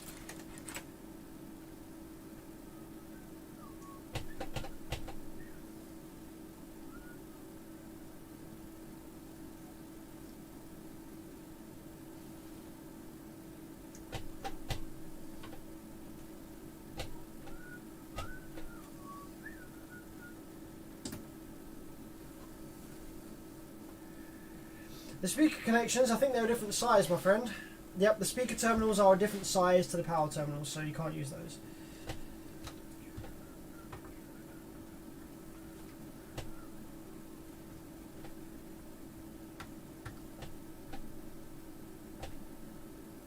Yeah, I think this resistor is actually fucked, you know. So we've got remote voltage going into here, this resistor. On one side you can see that it's strong when I hit the remote, whereas on this side it's very weak. So I think that whatever this resistor is, it is buggered. So let's see if we can see what resistor that is. That is a 1000 ohm.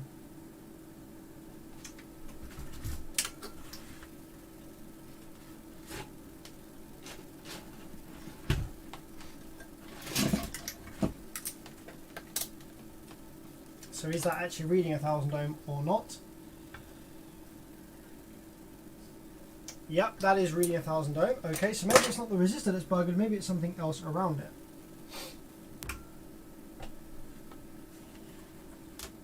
Lights aren't flickering anymore.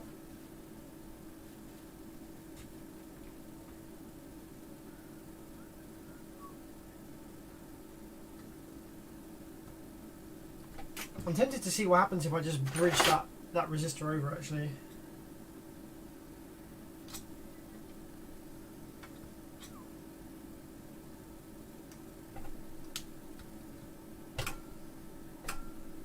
But a lot of current gets drawn, okay.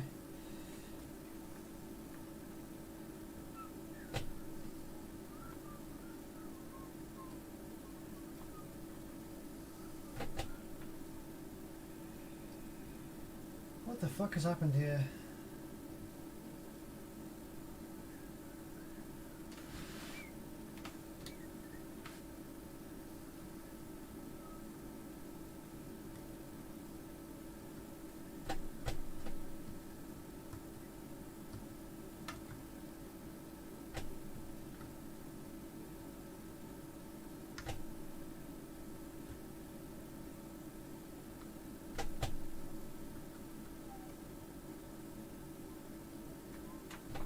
I've got a feeling that this transistor's got something to do with the remote turn on, so I'm going to try and see what happens if I bridge one of the remote terminals to one of these transistor legs, because I think that might get the amp powered up at least.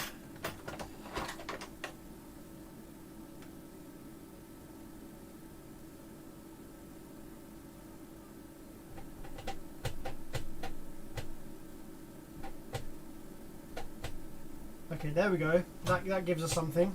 That gives us a flashing yellow light when I bridge that one to that one. So I think that is actually what gives us the remote turn on for this amplifier. Yeah, okay. So just for the time being, I think I'm going to look at repairing the remote circuit later. Just for the time being, I'm going to connect this wire here to this transistor here, which is what allows the amplifier to come alive, to turn on. So I'm just going to connect this little patch wire here temporarily, just to get the amplifier to come on while we diagnose the rest of this circuit.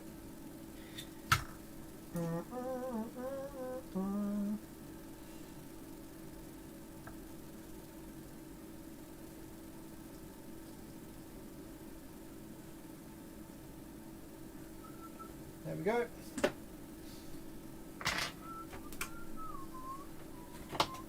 So now, with that bridged over, if I probe the power supply drain, do we get any attempt at building rail voltage? Nope, not by the looks of it.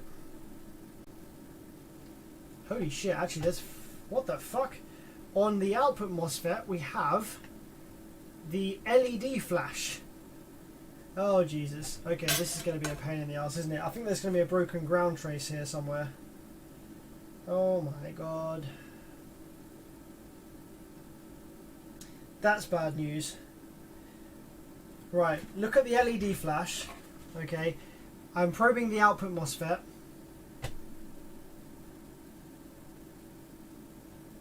I have the LED flash voltage on the output MOSFET. I wish that this amplifier had just been given to me straight away when it blew, rather than having repair attempts, because it's much easier that way.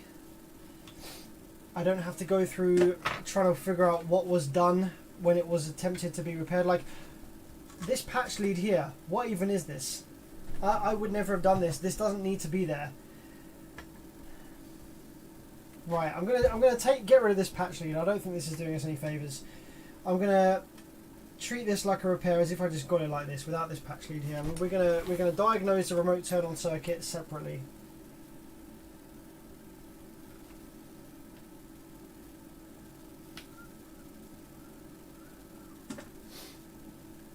Okay, right. So this is the remote terminal. So where does this go? Where is the little trace that leads on from here?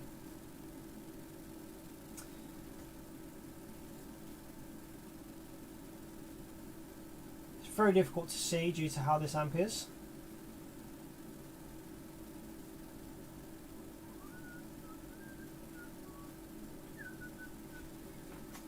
So let's take our multimeter and try and find some continuity to the remote terminal elsewhere on the board.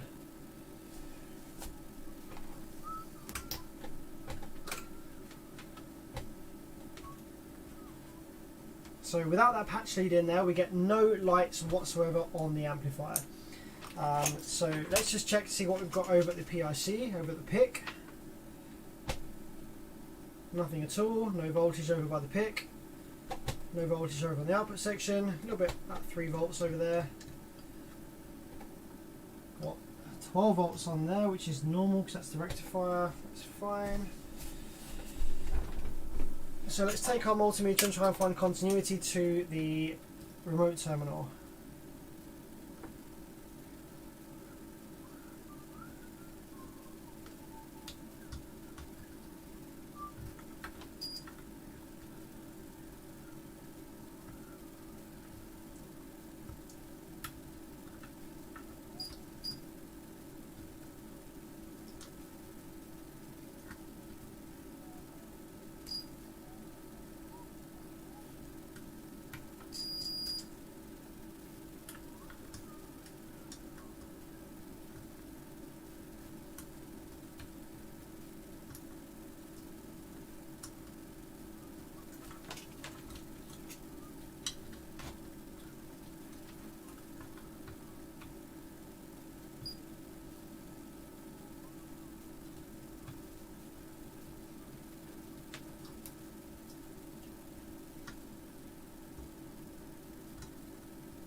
Okay, what about this trace here? I think, you see where this patch lead was? Perhaps that's where that's supposed to go.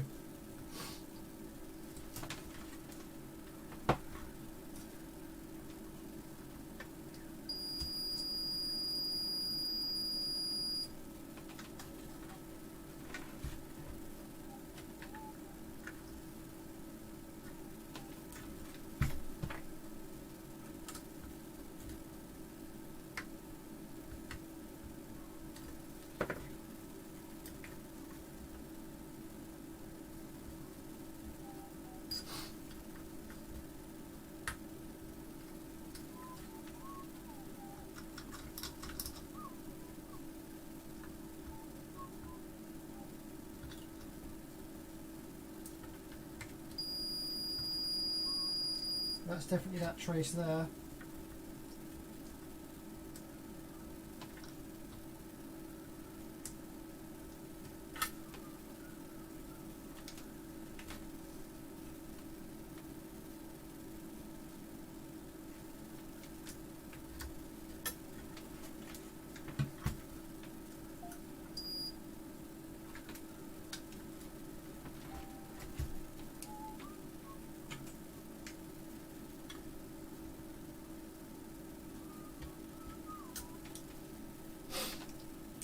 So why is that trace missing there? There's this remote terminal here, okay, there's a trace that runs right alongside it that appears to be connected to where this patch lead was connected to before. But we don't have any continuity to the actual remote terminal itself, which is very strange, because it looks like it's soldered in okay there. Can't understand why that would be bad, unless the terminal was being removed by the owner.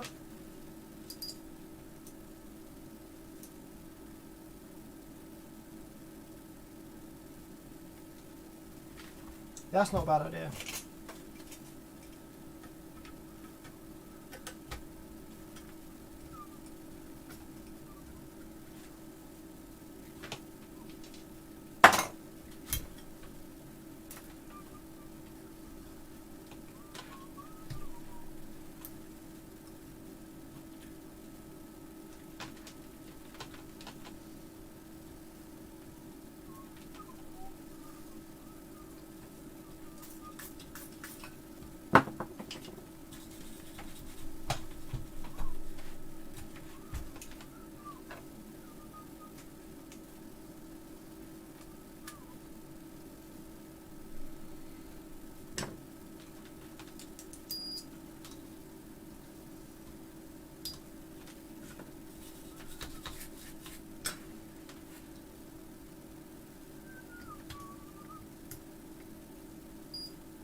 So I guess the remote terminal is actually supposed to be connected to that. Why is that disconnected? Like, why has that come off? What caused that to happen? Doesn't make any sense. Why would that happen? Has this remote terminal, has this this power terminal been removed? Did they screw up the traces, which is why this patch lead for the remote is here? That's so janky. Why would that happen?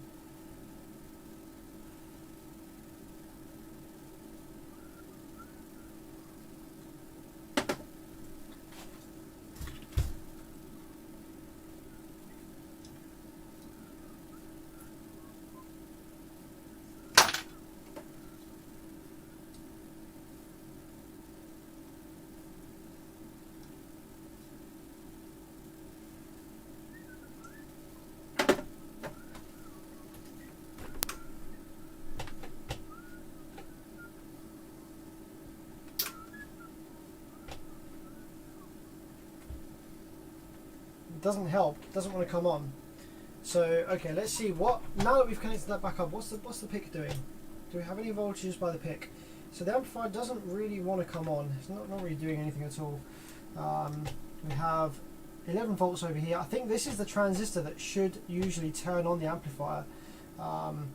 We don't have any voltage on the other side of this 1000 ohm resistor here. I'm wondering whether that's because it's shorted to ground the other side. So let's go ahead and check what we have to ground this side of the resistor. Don't seem to have anything there. That's supposed to be connected to this 5.6 volt Zener by the looks of it, which I think actually might be open. Is it open? That 5.6 volt Zener open? Don't seem to have any reading on that. There's a little Zener diode just in here. You can see there's a 5.6 volt Zener just here, and I'm not really getting any reading either way round, so I think that might be toast. So I think that needs to be removed.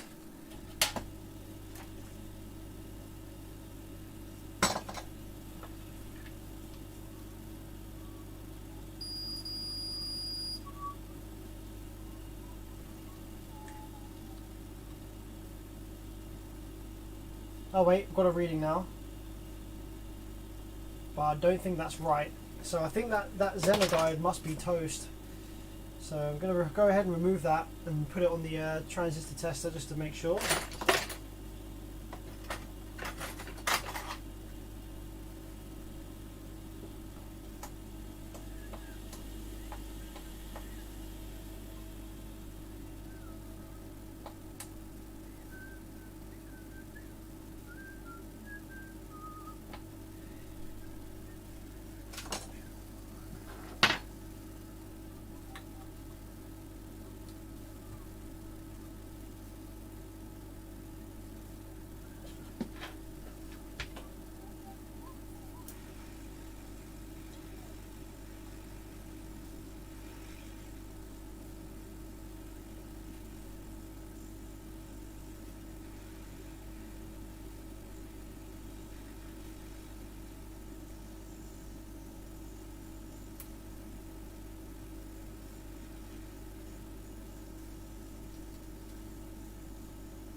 Okay, that's the Xenon diode removed.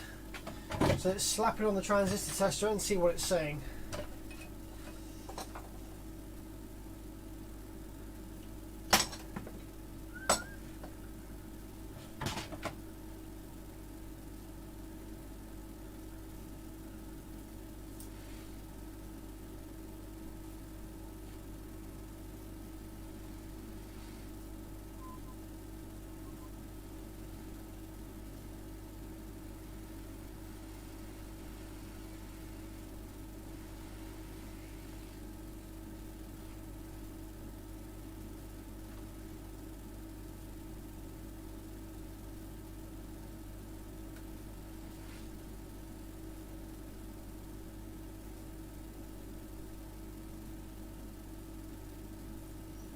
There we go.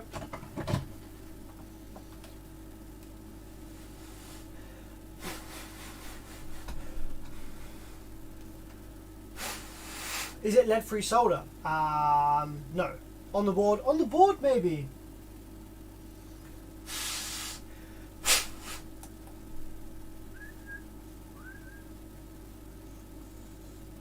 Yeah.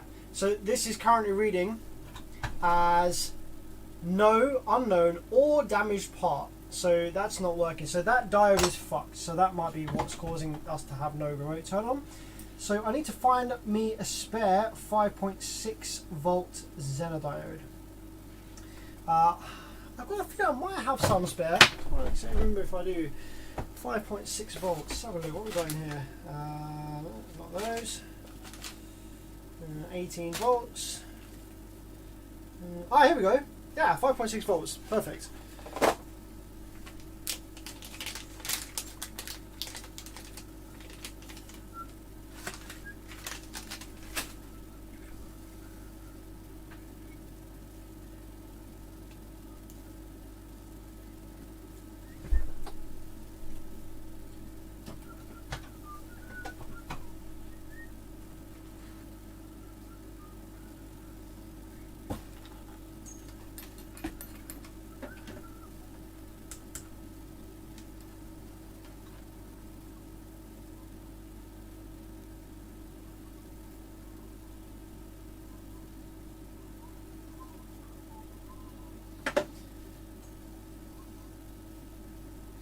It is right next to the fan, so the fan's going to get a little bit. The fan's just going to have a very small amount of melty. Just on the edge here, which is okay, whatever. Maybe I could just remove the fan. Might be the best thing to do.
Right, so that's the Xenon diode replaced. I need to get this patch lead connected back up actually, because that's now doing disconnected.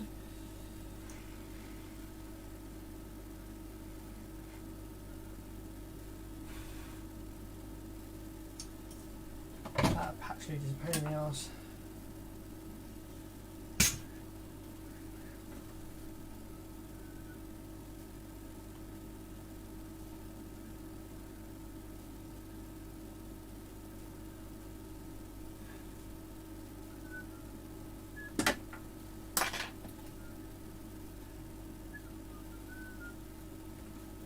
Okay, let's see if we get any lights on the amplifier now that Xenon diode has been replaced. Probably not. I reckon there's probably loads more wrong with this before we're going to get power.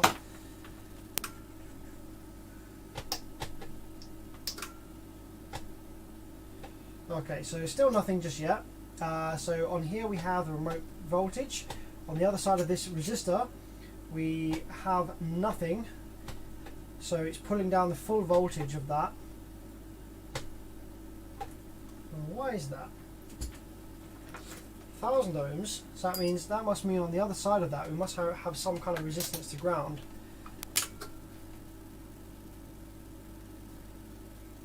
Don't actually have any resistance to ground on that side, so why is that voltage getting pulled down so hard? We do have 1000 ohms on there, don't we?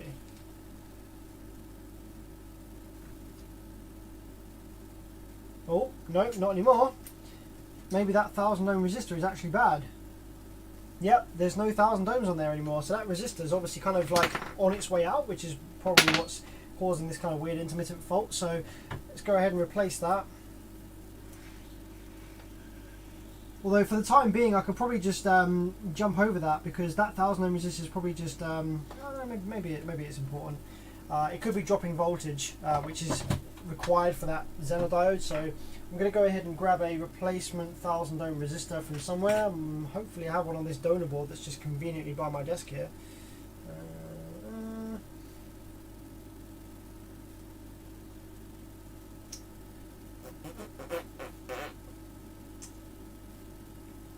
102 would be what I need. 102 or 1001. But on this board it's going to be a 102 because that's how these are laid out. Oh, there we go. There's one. 102.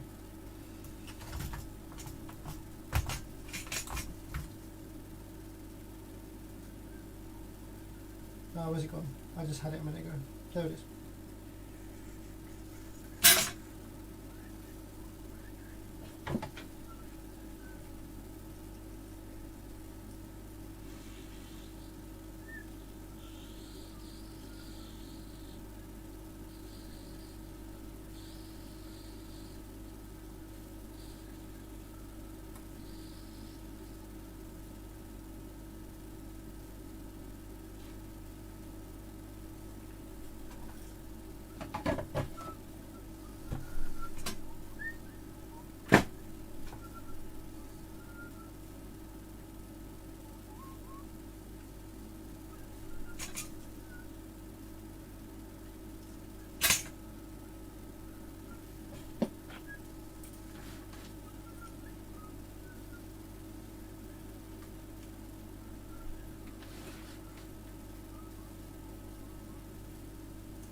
Okay.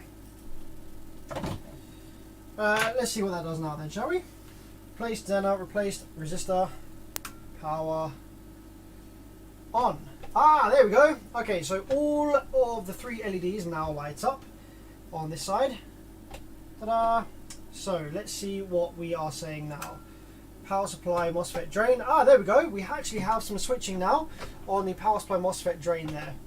So I think that's probably going to be building some rail voltage if I'm not mistaken. Although actually no, it's not, because there's no rectifier diode in place. Okay, no rectifier diode in place. Therefore, no voltage getting built on the output section, which is actually kind of good because we can check that the power supply section is working first. Yeah, so the power supply section is working fine, and then the amplifier tells me that there's a fault because there's no rail voltage being built. Okay. Because there's no output rectifier. So we have got the amplifier's remote turn on circuit repaired. So now what we need to do is get rectifiers back in place, and then we can start work on the output section. So let's turn that hot air gun off. So we're missing a we've got a U1620RG, so we're missing the other one, CTR CT, so we're missing the CT. Okay, it'd be good practice to replace both of those, to be honest.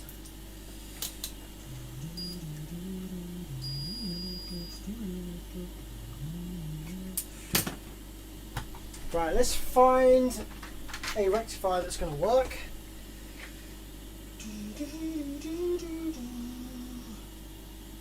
(1620 CTR), so we need a 1620 CT. There we go, there's one. Ah, perfect. Literally, first one I picked up. Let's just make sure that that is correct, because I have had some fakes in the past.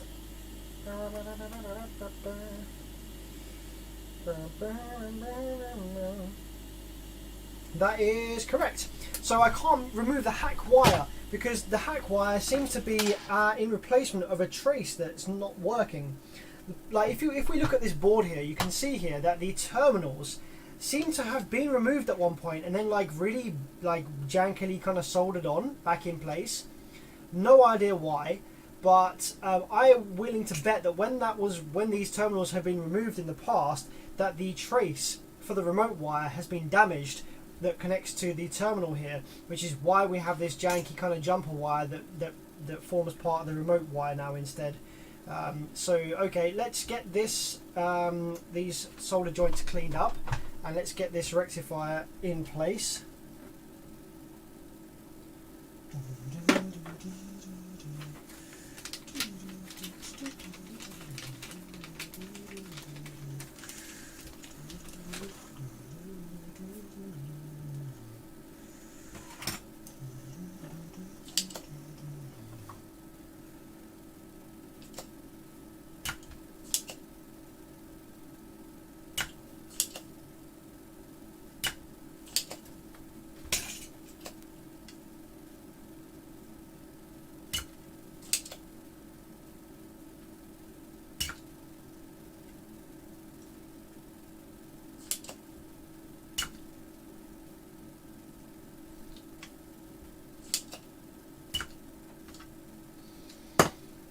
Oh, sorry about that. You guys couldn't actually see anything. You could probably just see the desk. Just realised that. My bad. I have to take note of that in future. So, okay, let's flap this in then. Slap this bad boy in here. And then that should get some... You see, I don't trust this. This looks janky. Right. Take a look at this. I just don't really trust the marking on this. It looks like it's been scraped off and remarked. Do you know what I mean? There's no indents in the end of this either. It just doesn't look very genuine, does it? Like I don't really think I trust this part. I'm not sure where I've got this from or where that's come from, but I don't really think I trust that part. I'm going to look to see if I've got another one.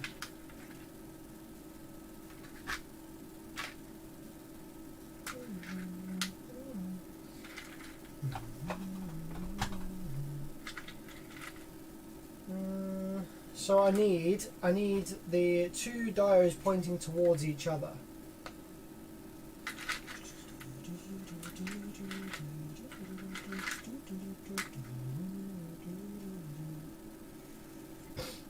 Oh, here we go. This one might be the one. So this rectifier diode here, this has actually been taken from one of these amps. It's labelled up as 1640, which doesn't actually exist. That's a part that doesn't actually exist. But I'm wondering whether this might actually be the correct type that I need. Oh, no, that is just a shorted component. Nope, that's no good. Right, let's look for something. Let's carry on with our search then.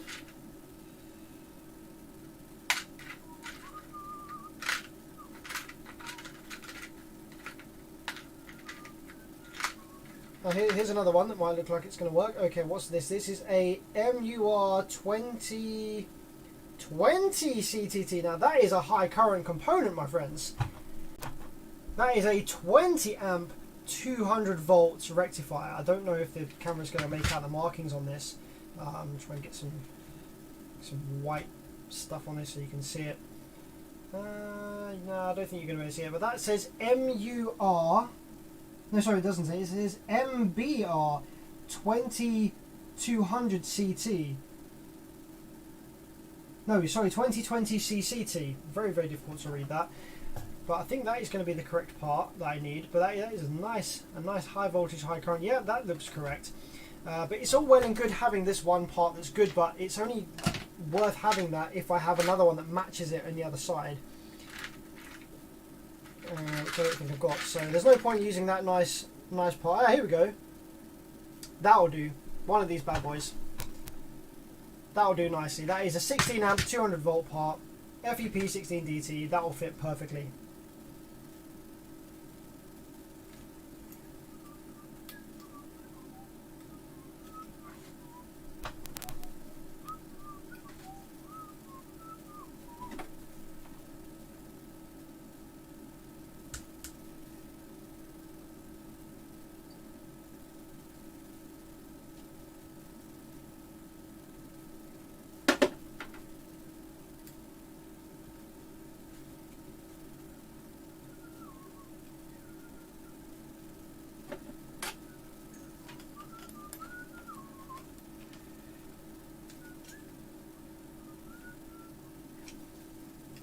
So neither of these rectifiers are doublers.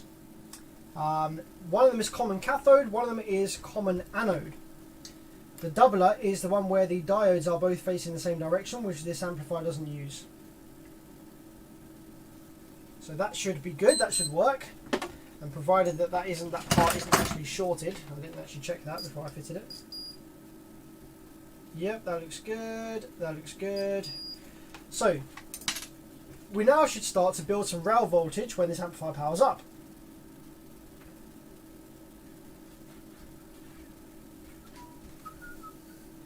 I have no idea what these output MOSFETs are doing though, so let's check those first.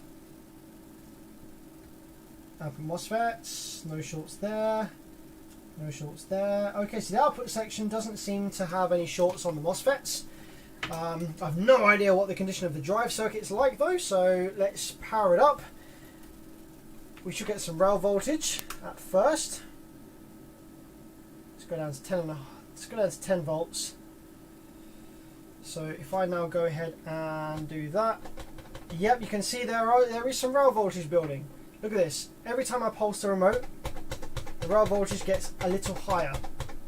So if we check the output section, we should have high side MOSFETs here. If I do this, let's just zoom out of that one. Show you in this camera. So on the output section, because this is full bridge, we've basically got two channels.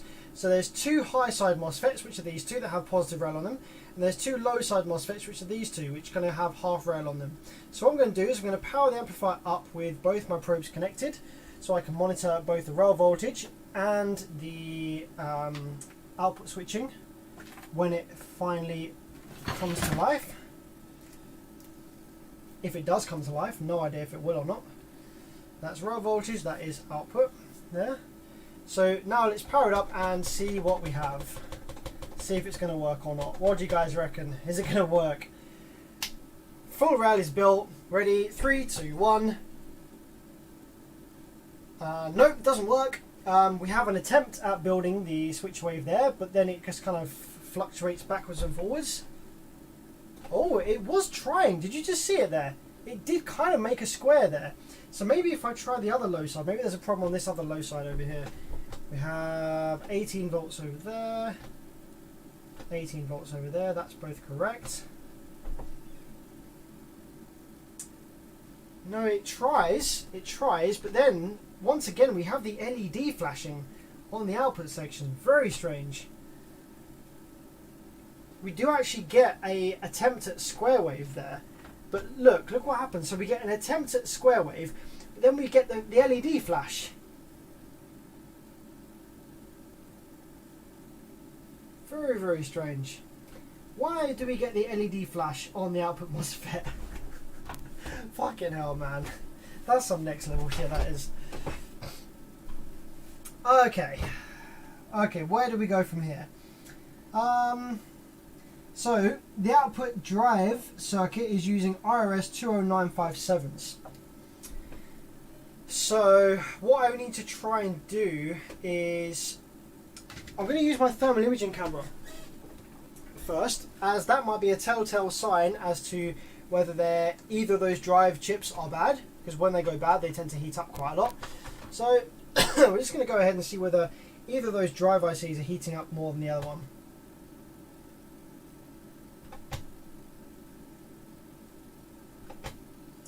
One of them actually is getting a little toasty. Well, not really toasty, but one of them is getting a little hotter than the other, I think.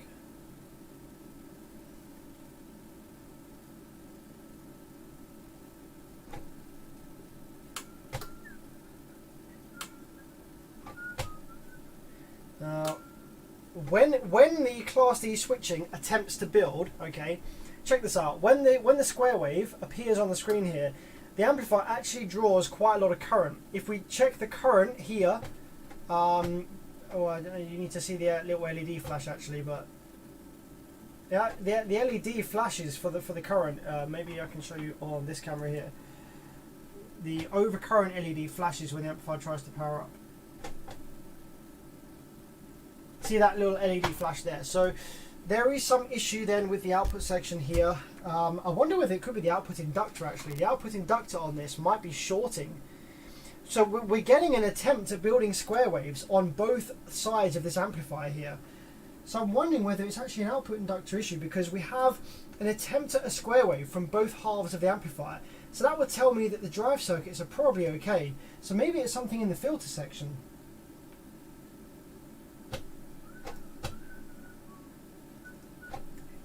You see that? There is an attempt at a square wave there from both of these channels.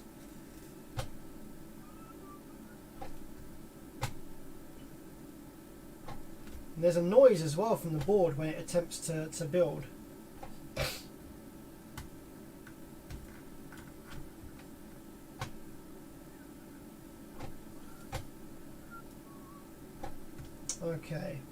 Okay, so where do we go from here then? It would be good if I could remove the FETs and see what it's doing. But with the FETs out, this amplifier won't start to oscillate, because the way that this amp works is it needs the FETs present to actually work. What I'm going to do now is I'm going to turn the power supply off. I'm going to let the rail voltage drain out of this amplifier. I'm going to use my dummy loads to do that quickly. I'm going to start probing some stuff around the output section. Perhaps we have some shorted diodes or something in the feedback section that might be causing this issue here. Ready for a spark? No spark, just a nice quick drain of the rail voltage.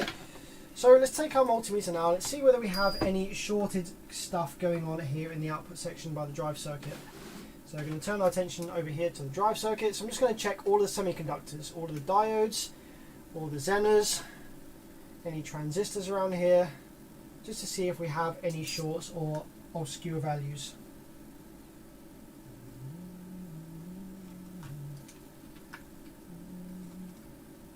Okay, that's correct.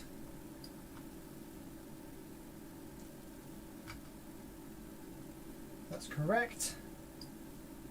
That's correct. That's correct. Okay.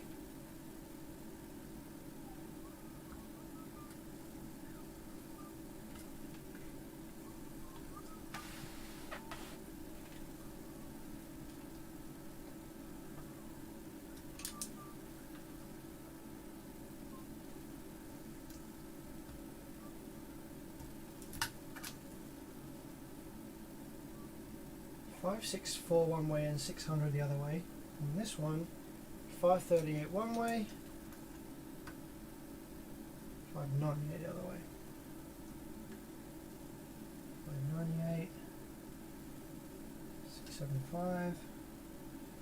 That's about right. Output FET's probably fine.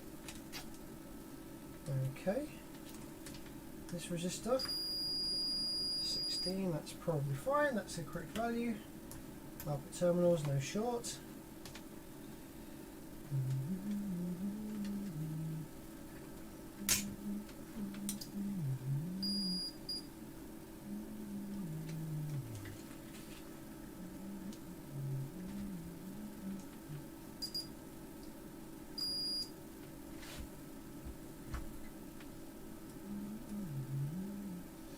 No filter cap shorts.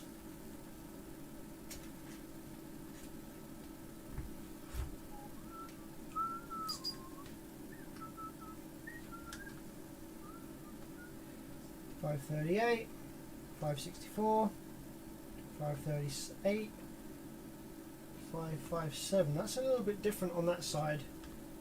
That's a touch different there. Let's flip the probes. 675. That's about the same that side. That's probably fine.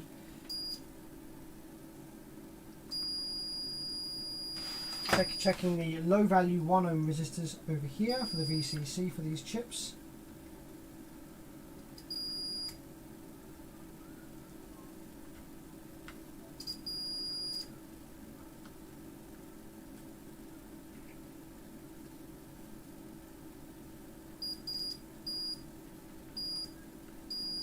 That all seems to be okay.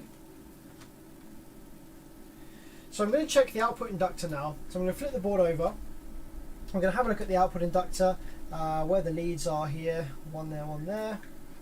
And I'm just going to go ahead and use my tester here, connect some wires to it, and see if we can read the inductance on the output inductor here to see whether there's a problem with that or not.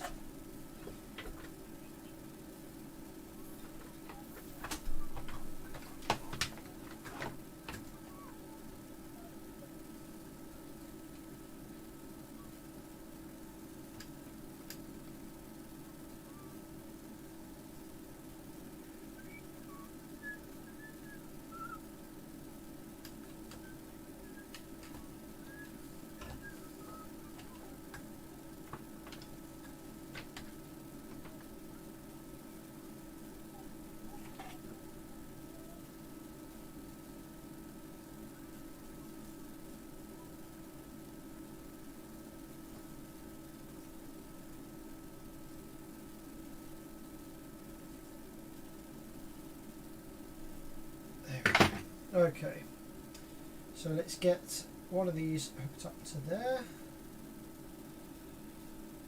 and one of these hooked up to there, and let's check the inductance of the output filter over here.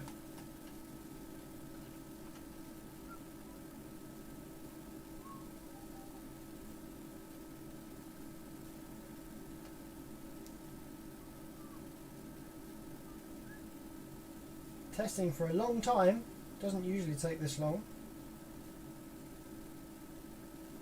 Oh, interesting. Speaker terminals should be connected to the output fetch through the output inductor.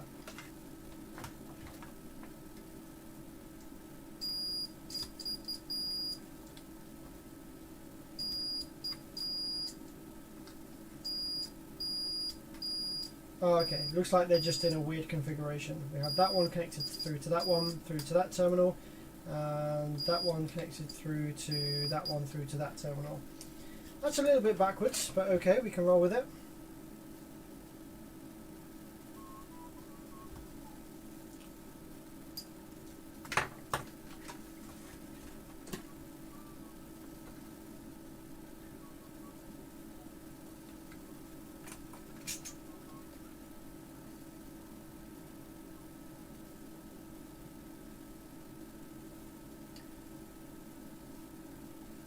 Okay, so currently we have 20 ohms across that output inductor with no inductance present. And how about across these two here? 20 ohms again. It could just be that this tester is not reading the inductance properly. That does happen sometimes. As long as both of these read the same, it should be fine, but 20 ohms? That seems a bit high. That shouldn't be that high. What happens if I just connect these two wires together? So the test lead resistance is 0.06 ohms. And this output inductor is reading 20 ohms. That does not seem right.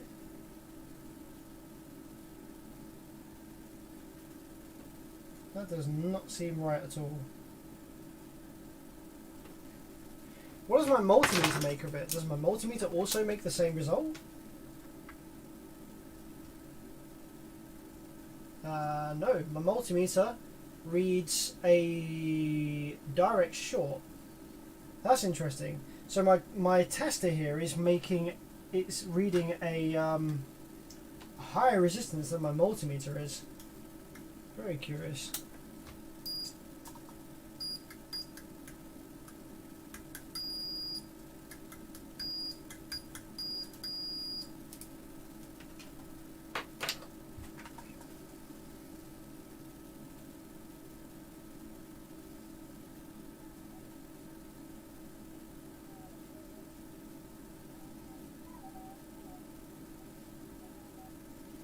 Yeah, the tester may be reading the impedance rise of the inductor, but usually the tester is actually pretty good at...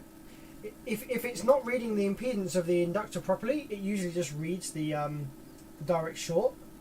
It will read like just 0.06 ohms, but in this case it's actually reading 20 something, but it's not giving me any inductance reading, which is very unusual. It is acting very strange. Very, very curious. So as we've seen on the oscilloscope, when the amplifier powers up, it does attempt to build square waves. We do get a tiny little flicker of the output PWM on the output MOSFETs before it kind of goes into protect. The drive circuits appear to be working okay. I'm going to check the resistance on these output filter capacitors here actually, because sometimes if these go short then they'll cause a problem. So there's one here. Just going to make sure that these aren't shorted. Okay, that seems okay. And then we have 3 over here. We have 2 over there. That's okay, that one's okay. And we have 1 there as well. Just over this side. That's reading just fine as well.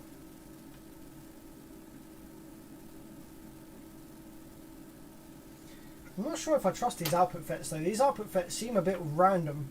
I'm wondering whether I should just go ahead and remove the output MOSFETs, power the board up just to make sure we got all the correct VCC voltages present, etc. And then once they're powered up, and I've checked all the waves and stuff without the MOSFETs in, fit some fresh brand new MOSFETs and just see if that kind of sorts it out. It could be that we have mismatched FETs that are causing a problem. What I'm going to go ahead and do is I'm actually going to go ahead and turn the current up a little bit. I'm going to try and power it up again. I want to see what happens. I want to see if anything gets hot with some additional current in here. Because I think that might give us a bit more of an idea as to what's actually going on here.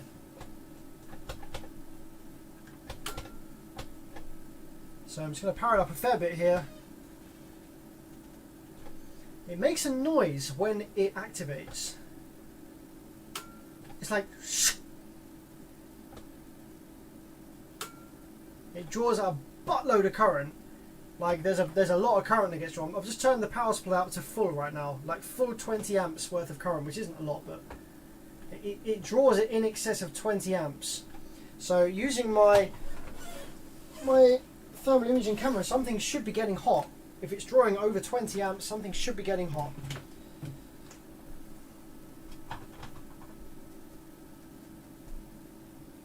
Are any of the output FETs getting hot? This is like a this right here, this issue here that it's displaying is a classic output inductor failure. Like this is what these amplifiers do when the output inductor fails. They draw a load of current like this and they go immediately into protect. So my money is still on the output inductor potentially being an issue here, but I'm not sure why. I'm tempted to remove the output inductor actually and see what the amplifier does. So sometimes these amplifiers will actually power up and work without the output inductor fitted. The MOSFETs will generally get quite hot because they need the output inductor there to kind of like dampen and load them, but they do work. So I'm tempted to remove the output inductor and see if the amp actually powers up, and then maybe read the output inductor outside of the circuit.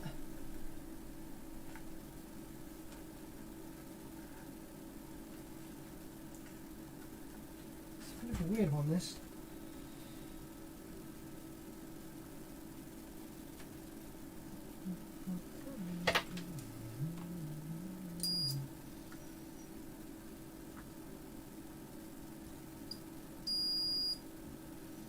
So the actual output MOSFETs, they're buffered by these tiny little transistors in between the board. Look, if I give you this view here, you can see here that the output MOSFETs are not driven directly by the chip.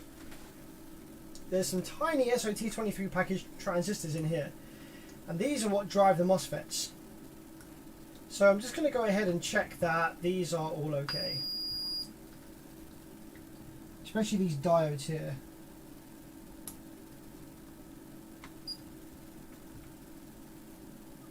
564 we should have across that.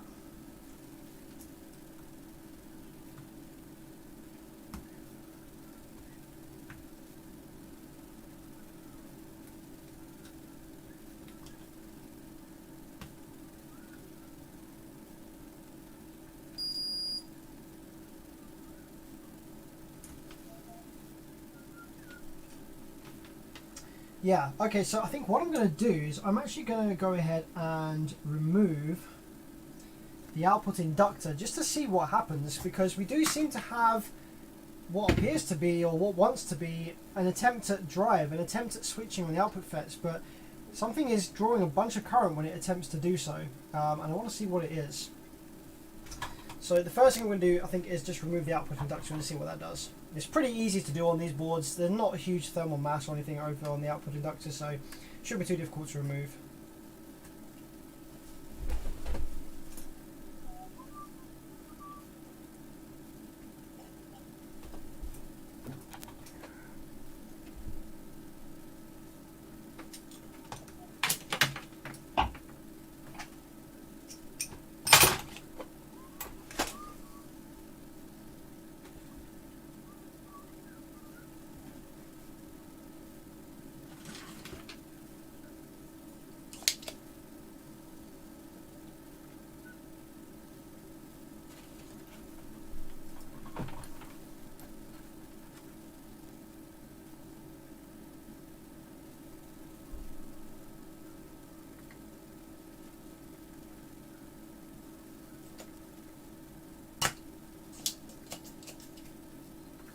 Yeah, this is going to come out super easy, this inductor.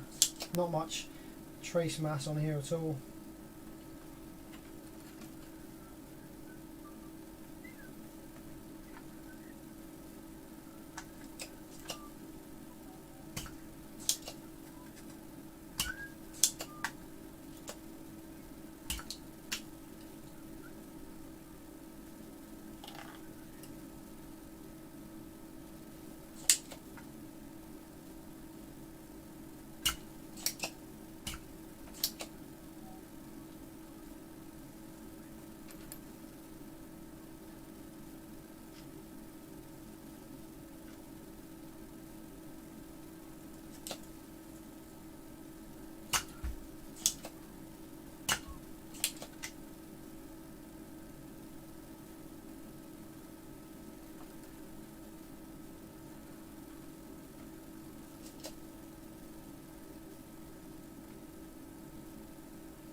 There we go, inductor's out, nice and clean.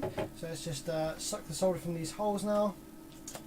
And then I'm going to power it up without the output inductor fitted and just see what it does. Some amplifiers, or most of the amplifiers that I've worked on, they will actually oscillate the output FETs without the output inductor fitted. It doesn't like it, it runs a bit hot, and usually it looks a bit janky, but it does usually work just at least enough to know that the output drive circuit's working okay. So let's test this now and see whether that is actually the case or not.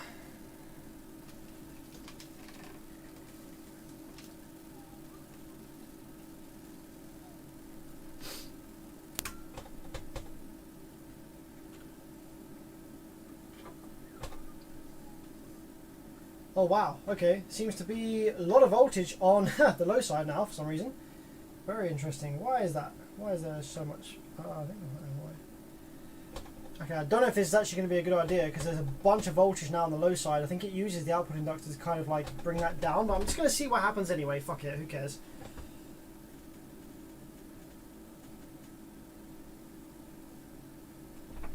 Yeah, it's not happy. Not happy at all. It's not actually even trying to switch.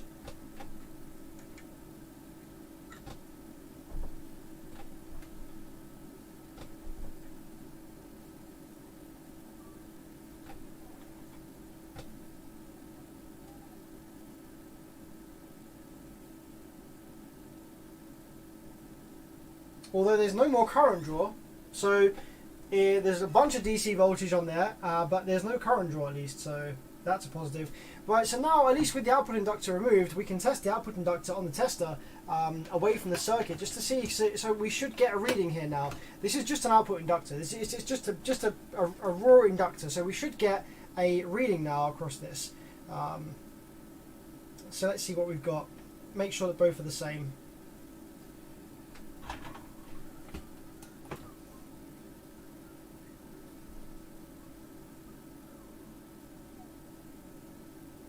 Okay, so we've got 432 nanohenries if 10.1 nanofarads, 0.2 ohms of resistance across that one. That's cool. Let's check the next one.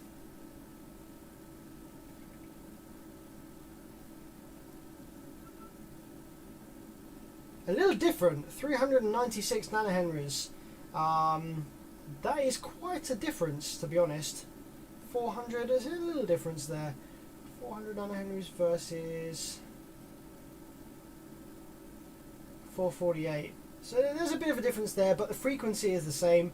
2000, what's that, about 2,500 kilohertz, so it's close enough. So that tells us the output inductor at least is not shorted or you know, horrifically bad or anything like that. So let's put that back in the board. So we know the output inductor is fine. So now what the next thing I want to do is I'm going to remove the output MOSFETs and replace them just with some temporary 640Ns, just because they're nice and easy and cheap and I've got loads of spare ones. I don't care if they die, just to see whether that makes any difference to how this is behaving.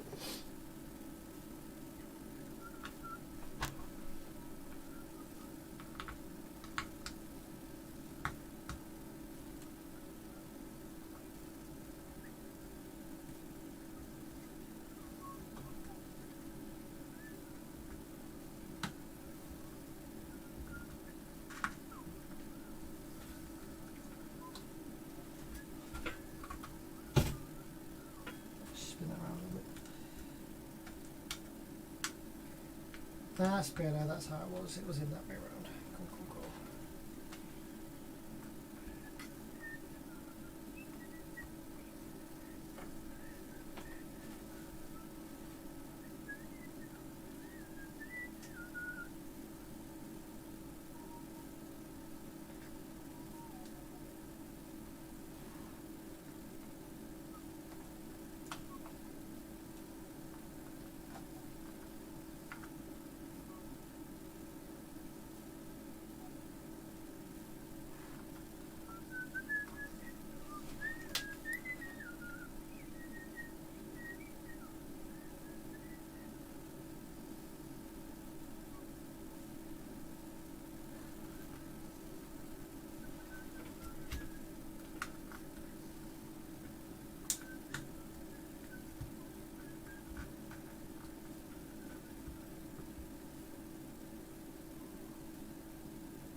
I need to push down this lead, but it's so close to the end where I'm soldering that it's going to burn my finger off if I push down on it too close to the end. So I'm just trying to find something else to push that out. That'll do. Use a flat head, push down on it with.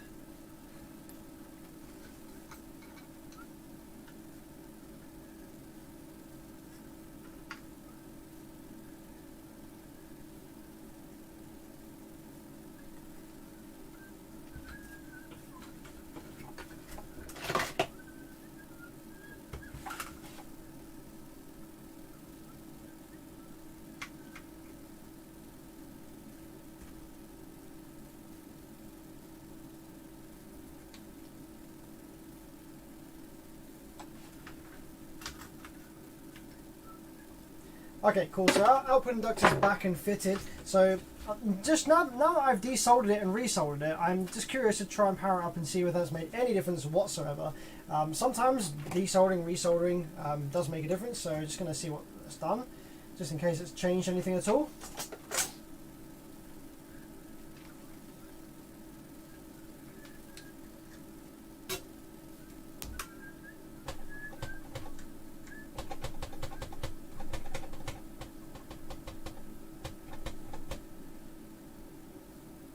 Nope, still exactly the same. Alright, cool. So let's remove the output MOSFETs now and see what it's saying without the output MOSFETs fitted. Although, if I'm honest, I don't think the output MOSFETs is the problem here. I think there's something funky going on with the feedback circuit, but we shall see. It might need new drive ICs, to be honest. That might just be the thing that fixes it, but I don't trust these output MOSFETs. No idea where they've come from, no idea what the markings are, no idea what they actually are, so I think it would be a good idea to replace these ones anyway.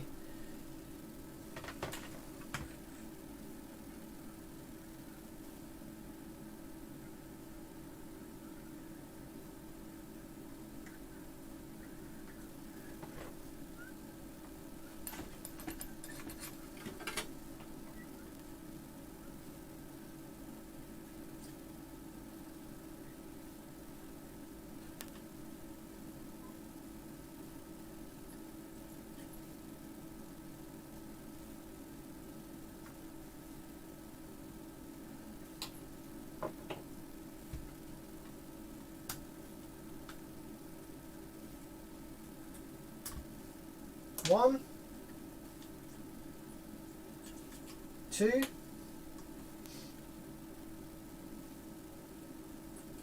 three,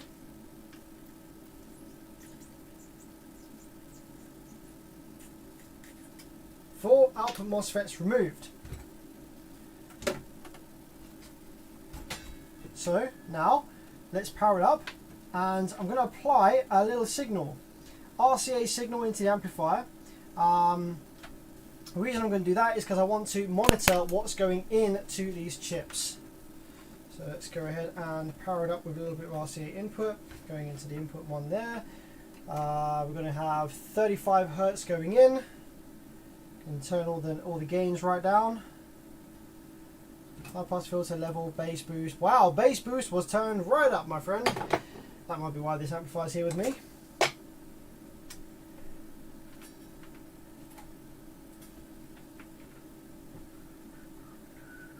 Okay, so we have that RCA going in there, and we just want to take a quick look as well at the internet, and we want to just bring up the datasheet of the IRS 20957S to remind ourselves which is the input pin.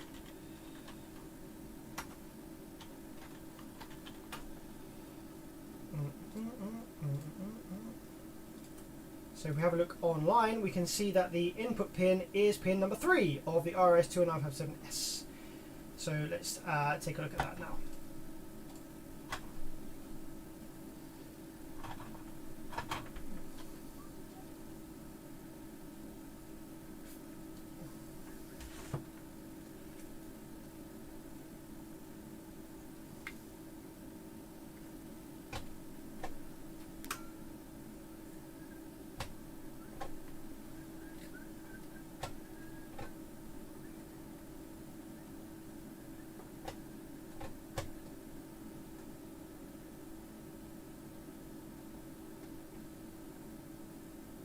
Interesting. we still seem to get the LED flash coming through on like the signal.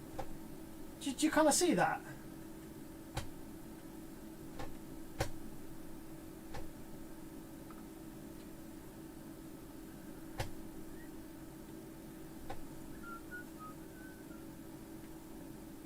I think there's something funky going on with the pick. Oh, hang on, here we go.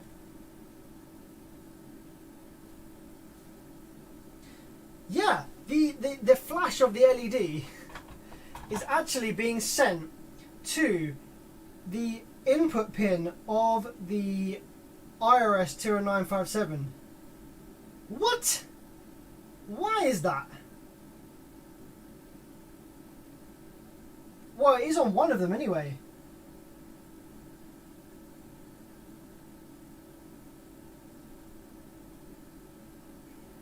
There is something shorted around here. What the fuck?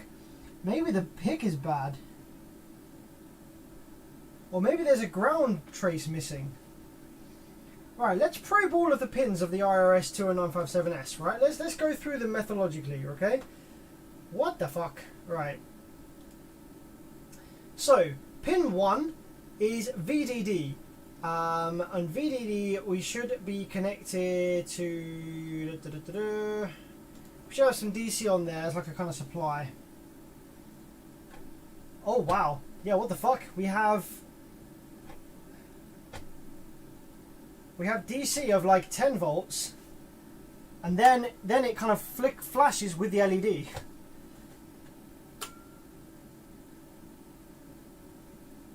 As you can see there. Is that on both chips it does that? Yep. Something is shorted. What the fuck? Right, pin 2 is CSD, shut down. That also flashes with the LED. Pin 3 is input. Pin 4. Pin 4 is VSS. So that should also be some kind of supply voltage, which it's not. It's not actually present on either of these. That should have a capacitor between CSD and it should actually no VSS. Here we go. Should be connected to ground, which would make sense being 0 volts. Pin 5 is not connected. Pin 6 is VREF. VREF is also flashing with the LED. You know what? This is telling me that there is some kind of ground issue, because for all of these to be coming on and off with the LED, that means that something isn't grounded properly somewhere. Pin 7 is OC set.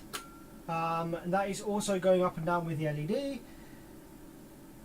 Pin 8 is dead time, which is not going up and down with the LED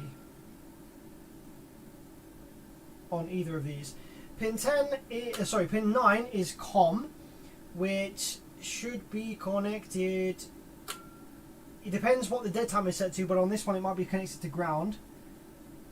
Yep, so on this one dead time is set to ground, which is going to be the highest setting, which means that the MOSFETs are going to have the largest amount of dead time between pulses.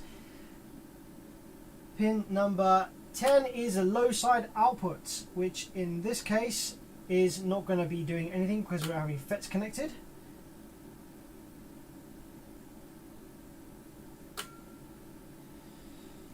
Pin 11 is VCC, which is going to be the supply voltage, the main supply voltage to this chip, which actually is flashing, is going up and down with the LED. So I do suspect that there is some kind of very interesting and strange supply voltage issue going on here. Auxiliary supply voltage issue going on here. So pin 13, pin 12 is not connected, pin 13 is VS, so this is probably all going to be, yeah, that's flashing, that's kind of coming on and off with the LED as well, because of so yeah, it's essentially anything that the chip is basically turning on and off with the LED, which is very strange. So what we need to do is we need to find out where is VCC generated, and we need to take a look at that circuit, because that's clearly not right at all. Okay, so let's have a look.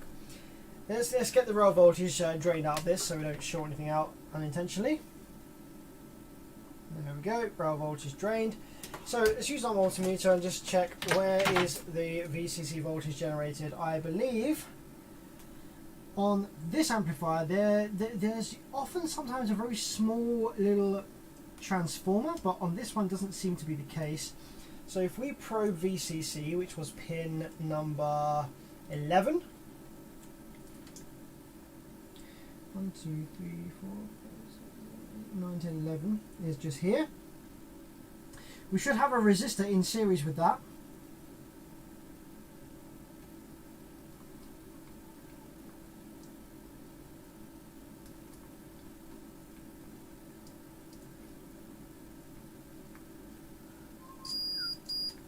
Yep, there we go. We've got a couple of, sorry, my head gets in the way there. There's a couple of 10 ohm resistors in series with the VCC, which is normal because they will fuse out if there's a problem. These resistors seem to be paralleled, although I don't think that that's actually intentional. I don't think they're supposed to be paralleled. Sorry, my head keeps getting in the way because I need to look down at the board. I don't think that it's actually the intention that these resistors are paralleled, but because they have traces that go off to elsewhere. So I think that, oh, fucking hell, sorry. I think that there might be a short somewhere that is causing those resistors to be shorted together. These two, I don't think, because look, that one has a trace that goes off there. And that one has a trace that goes off somewhere else. Pin 11.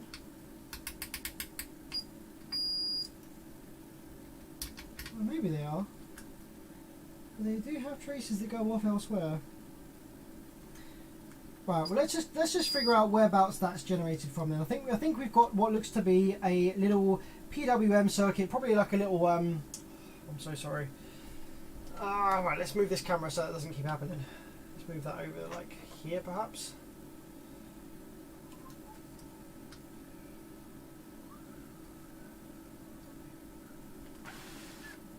That should be better. Right, we've got what looks to be like a little buck converter or something over here. So if I go ahead and probe that, we should have the output of the buck converter, probably on these diodes or something, or one of these inductors over here.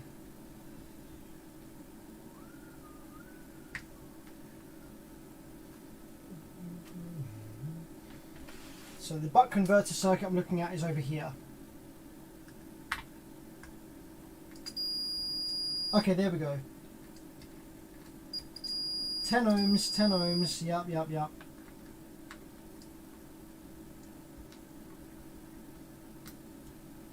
Okay, so this little chip here, this is called IC3, and I think this is going to be the little PWM pulse generator that is responsible for generating the voltage on VCC for these chips. So what I'm going to be looking at is whether this is flashing, you know, whether the power to this little PWM generation chip is pulsing with that LED, which it shouldn't be. So let's power the amplifier up again and let's see what happens. I want to see what other stuff is pulsing with that LED. So we've got this over here.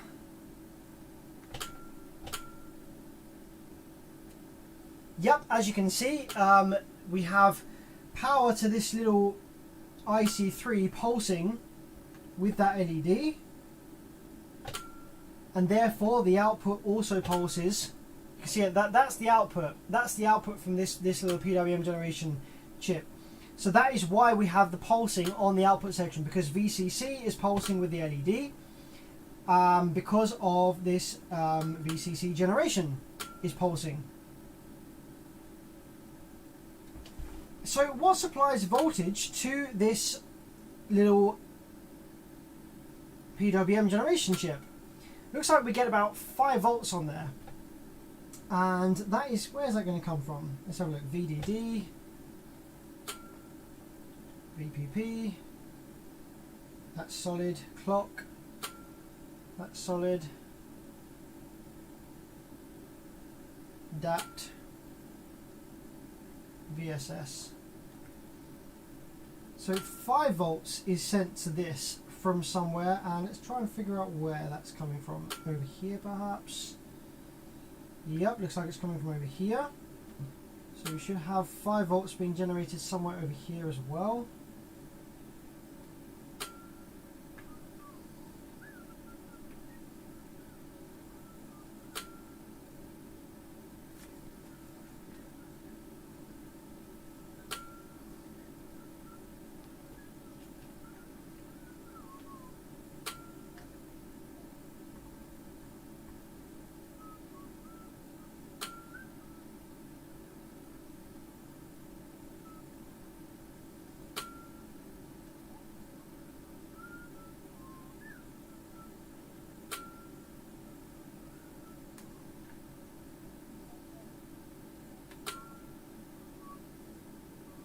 There is again, it's basically everywhere.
Alright, I'm gonna try and follow what generates the 5 volts for that little buck converter circuit there, and then that should get us a bit closer. The clicking sound is just the relays in my bench power supply activating the current limiter. It's just a relay. It's fine.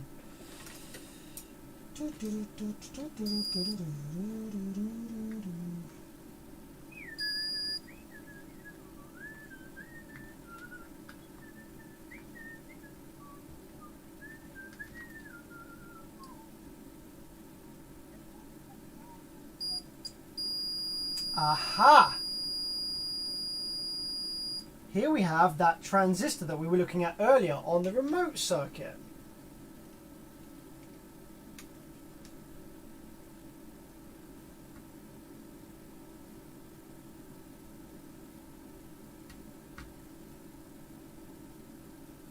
Well, it was showing a connection there a minute ago, but maybe not anymore.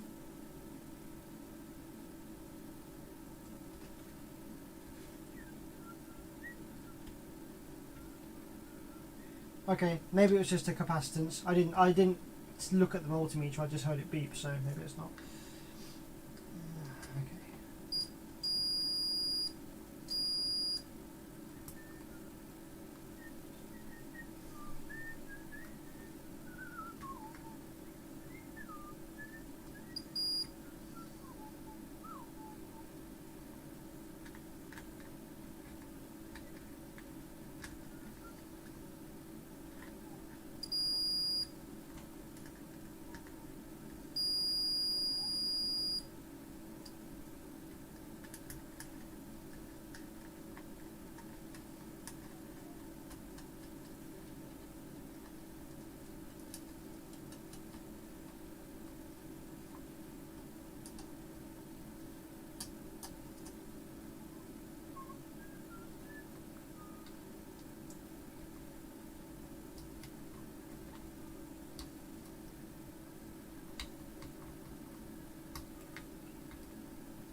Right, there it goes. And that goes into here. for power, and that goes there.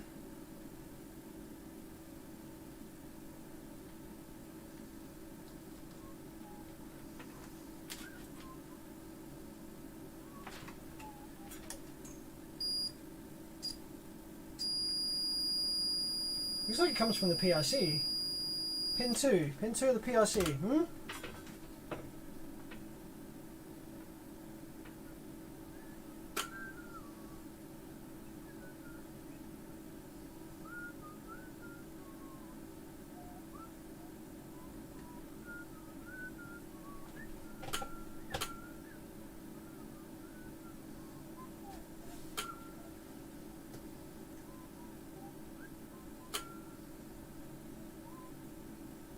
So weird.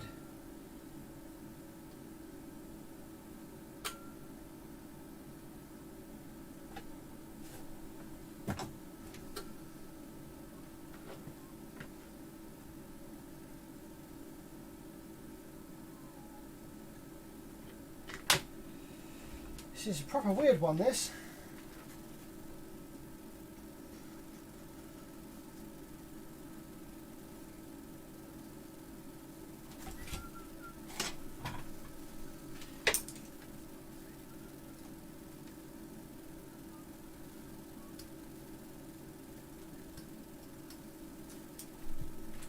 I wonder whether the pick is bad, you know? Genuinely wonder if the pick is bad.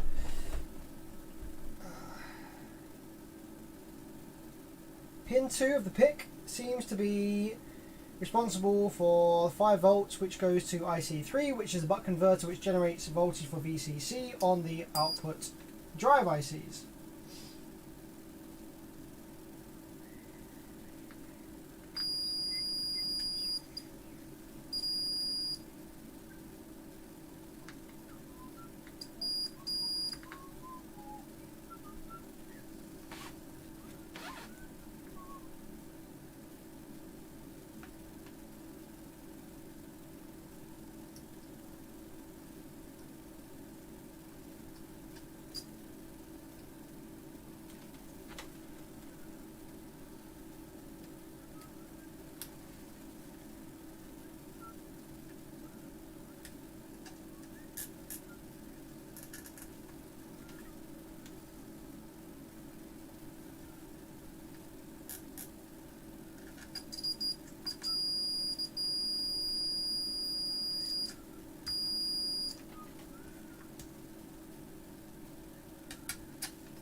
I'm just following the trace for the LED. I want to see where the LED goes.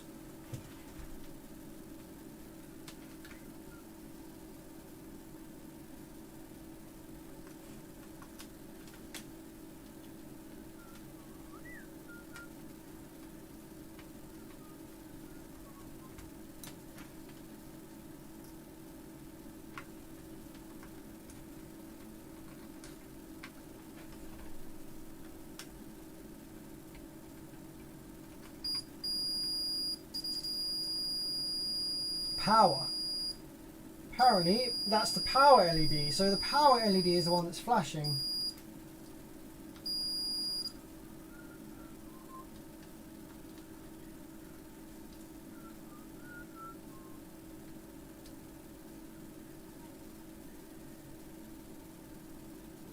So why would the power LED be linked to the supply voltage for IC3?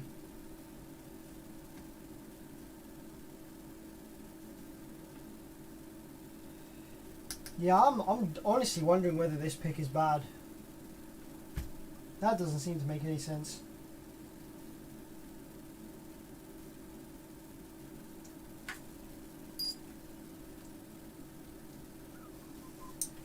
Just out of interest though, I am going to chuck in some new FETs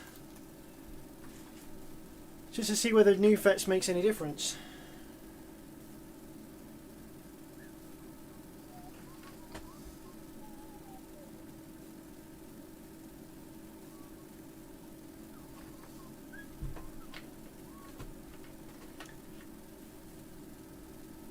The thing that is weird about this is that the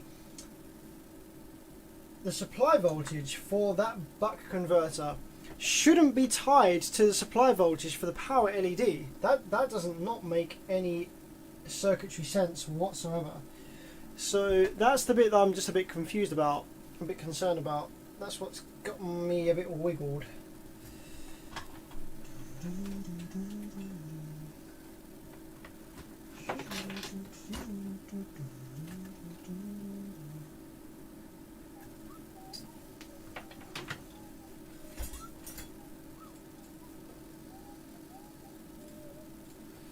So let's put some new FETs in and see how it behaves with different FETs in the board, just out of interest.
I'm not soldering them in properly because we're going to take these out in a minute anyway, because they're 640Ns, so they're not the right FETs anyway. But they are very easy to drive, and if it doesn't work with these FETs in the board, then we know that there's a drive circuit fault or some feedback circuit fault or something. These are like the kind of safe go-to FETs for most output sections that will just kind of work if there is a problem with the board and these don't work. Then it's pretty safe to say that you know where to look.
It's just some quick 640Ns just kind of bodged in place there. Just want to see what that does, whether that changes how the output section behaves while it's trying to power up. And then the next thing we'll do is I think we'll change the drive ICs as well, because they can kind of look like they're going to work but then don't. Considering I don't know what's happened with this amplifier, I don't know whether it had an output section fault or whether it had, I don't actually know what the original fault with this amplifier was because it's been worked on by a previous tech. So You know, when you've got weird issues like this, sometimes the best thing to do is just to start replacing everything and see what happens.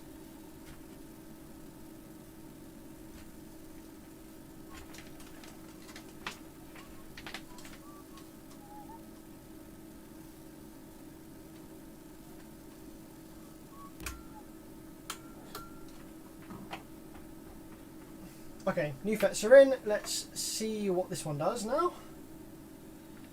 Let's get that connected up there.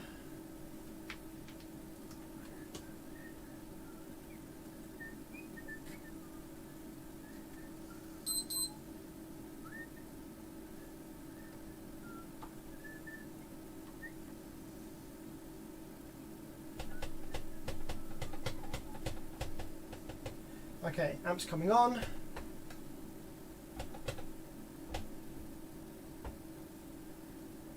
It does the same thing as before.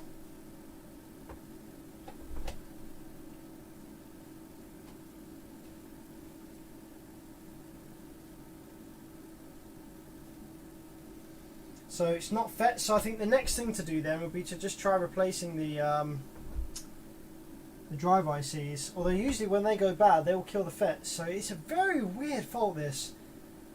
Super weird fault.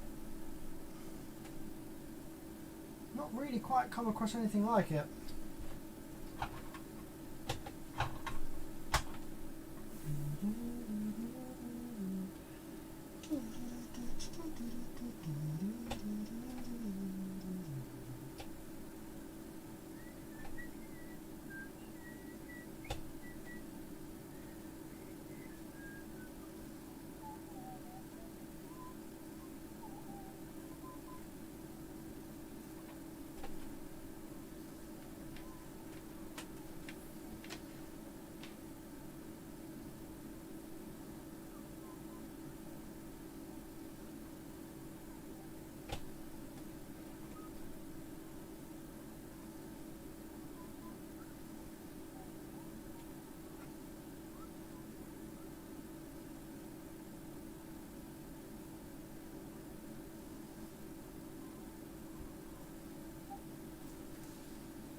Yeah, generally VCC should not be doing that with the LED. That is super weird.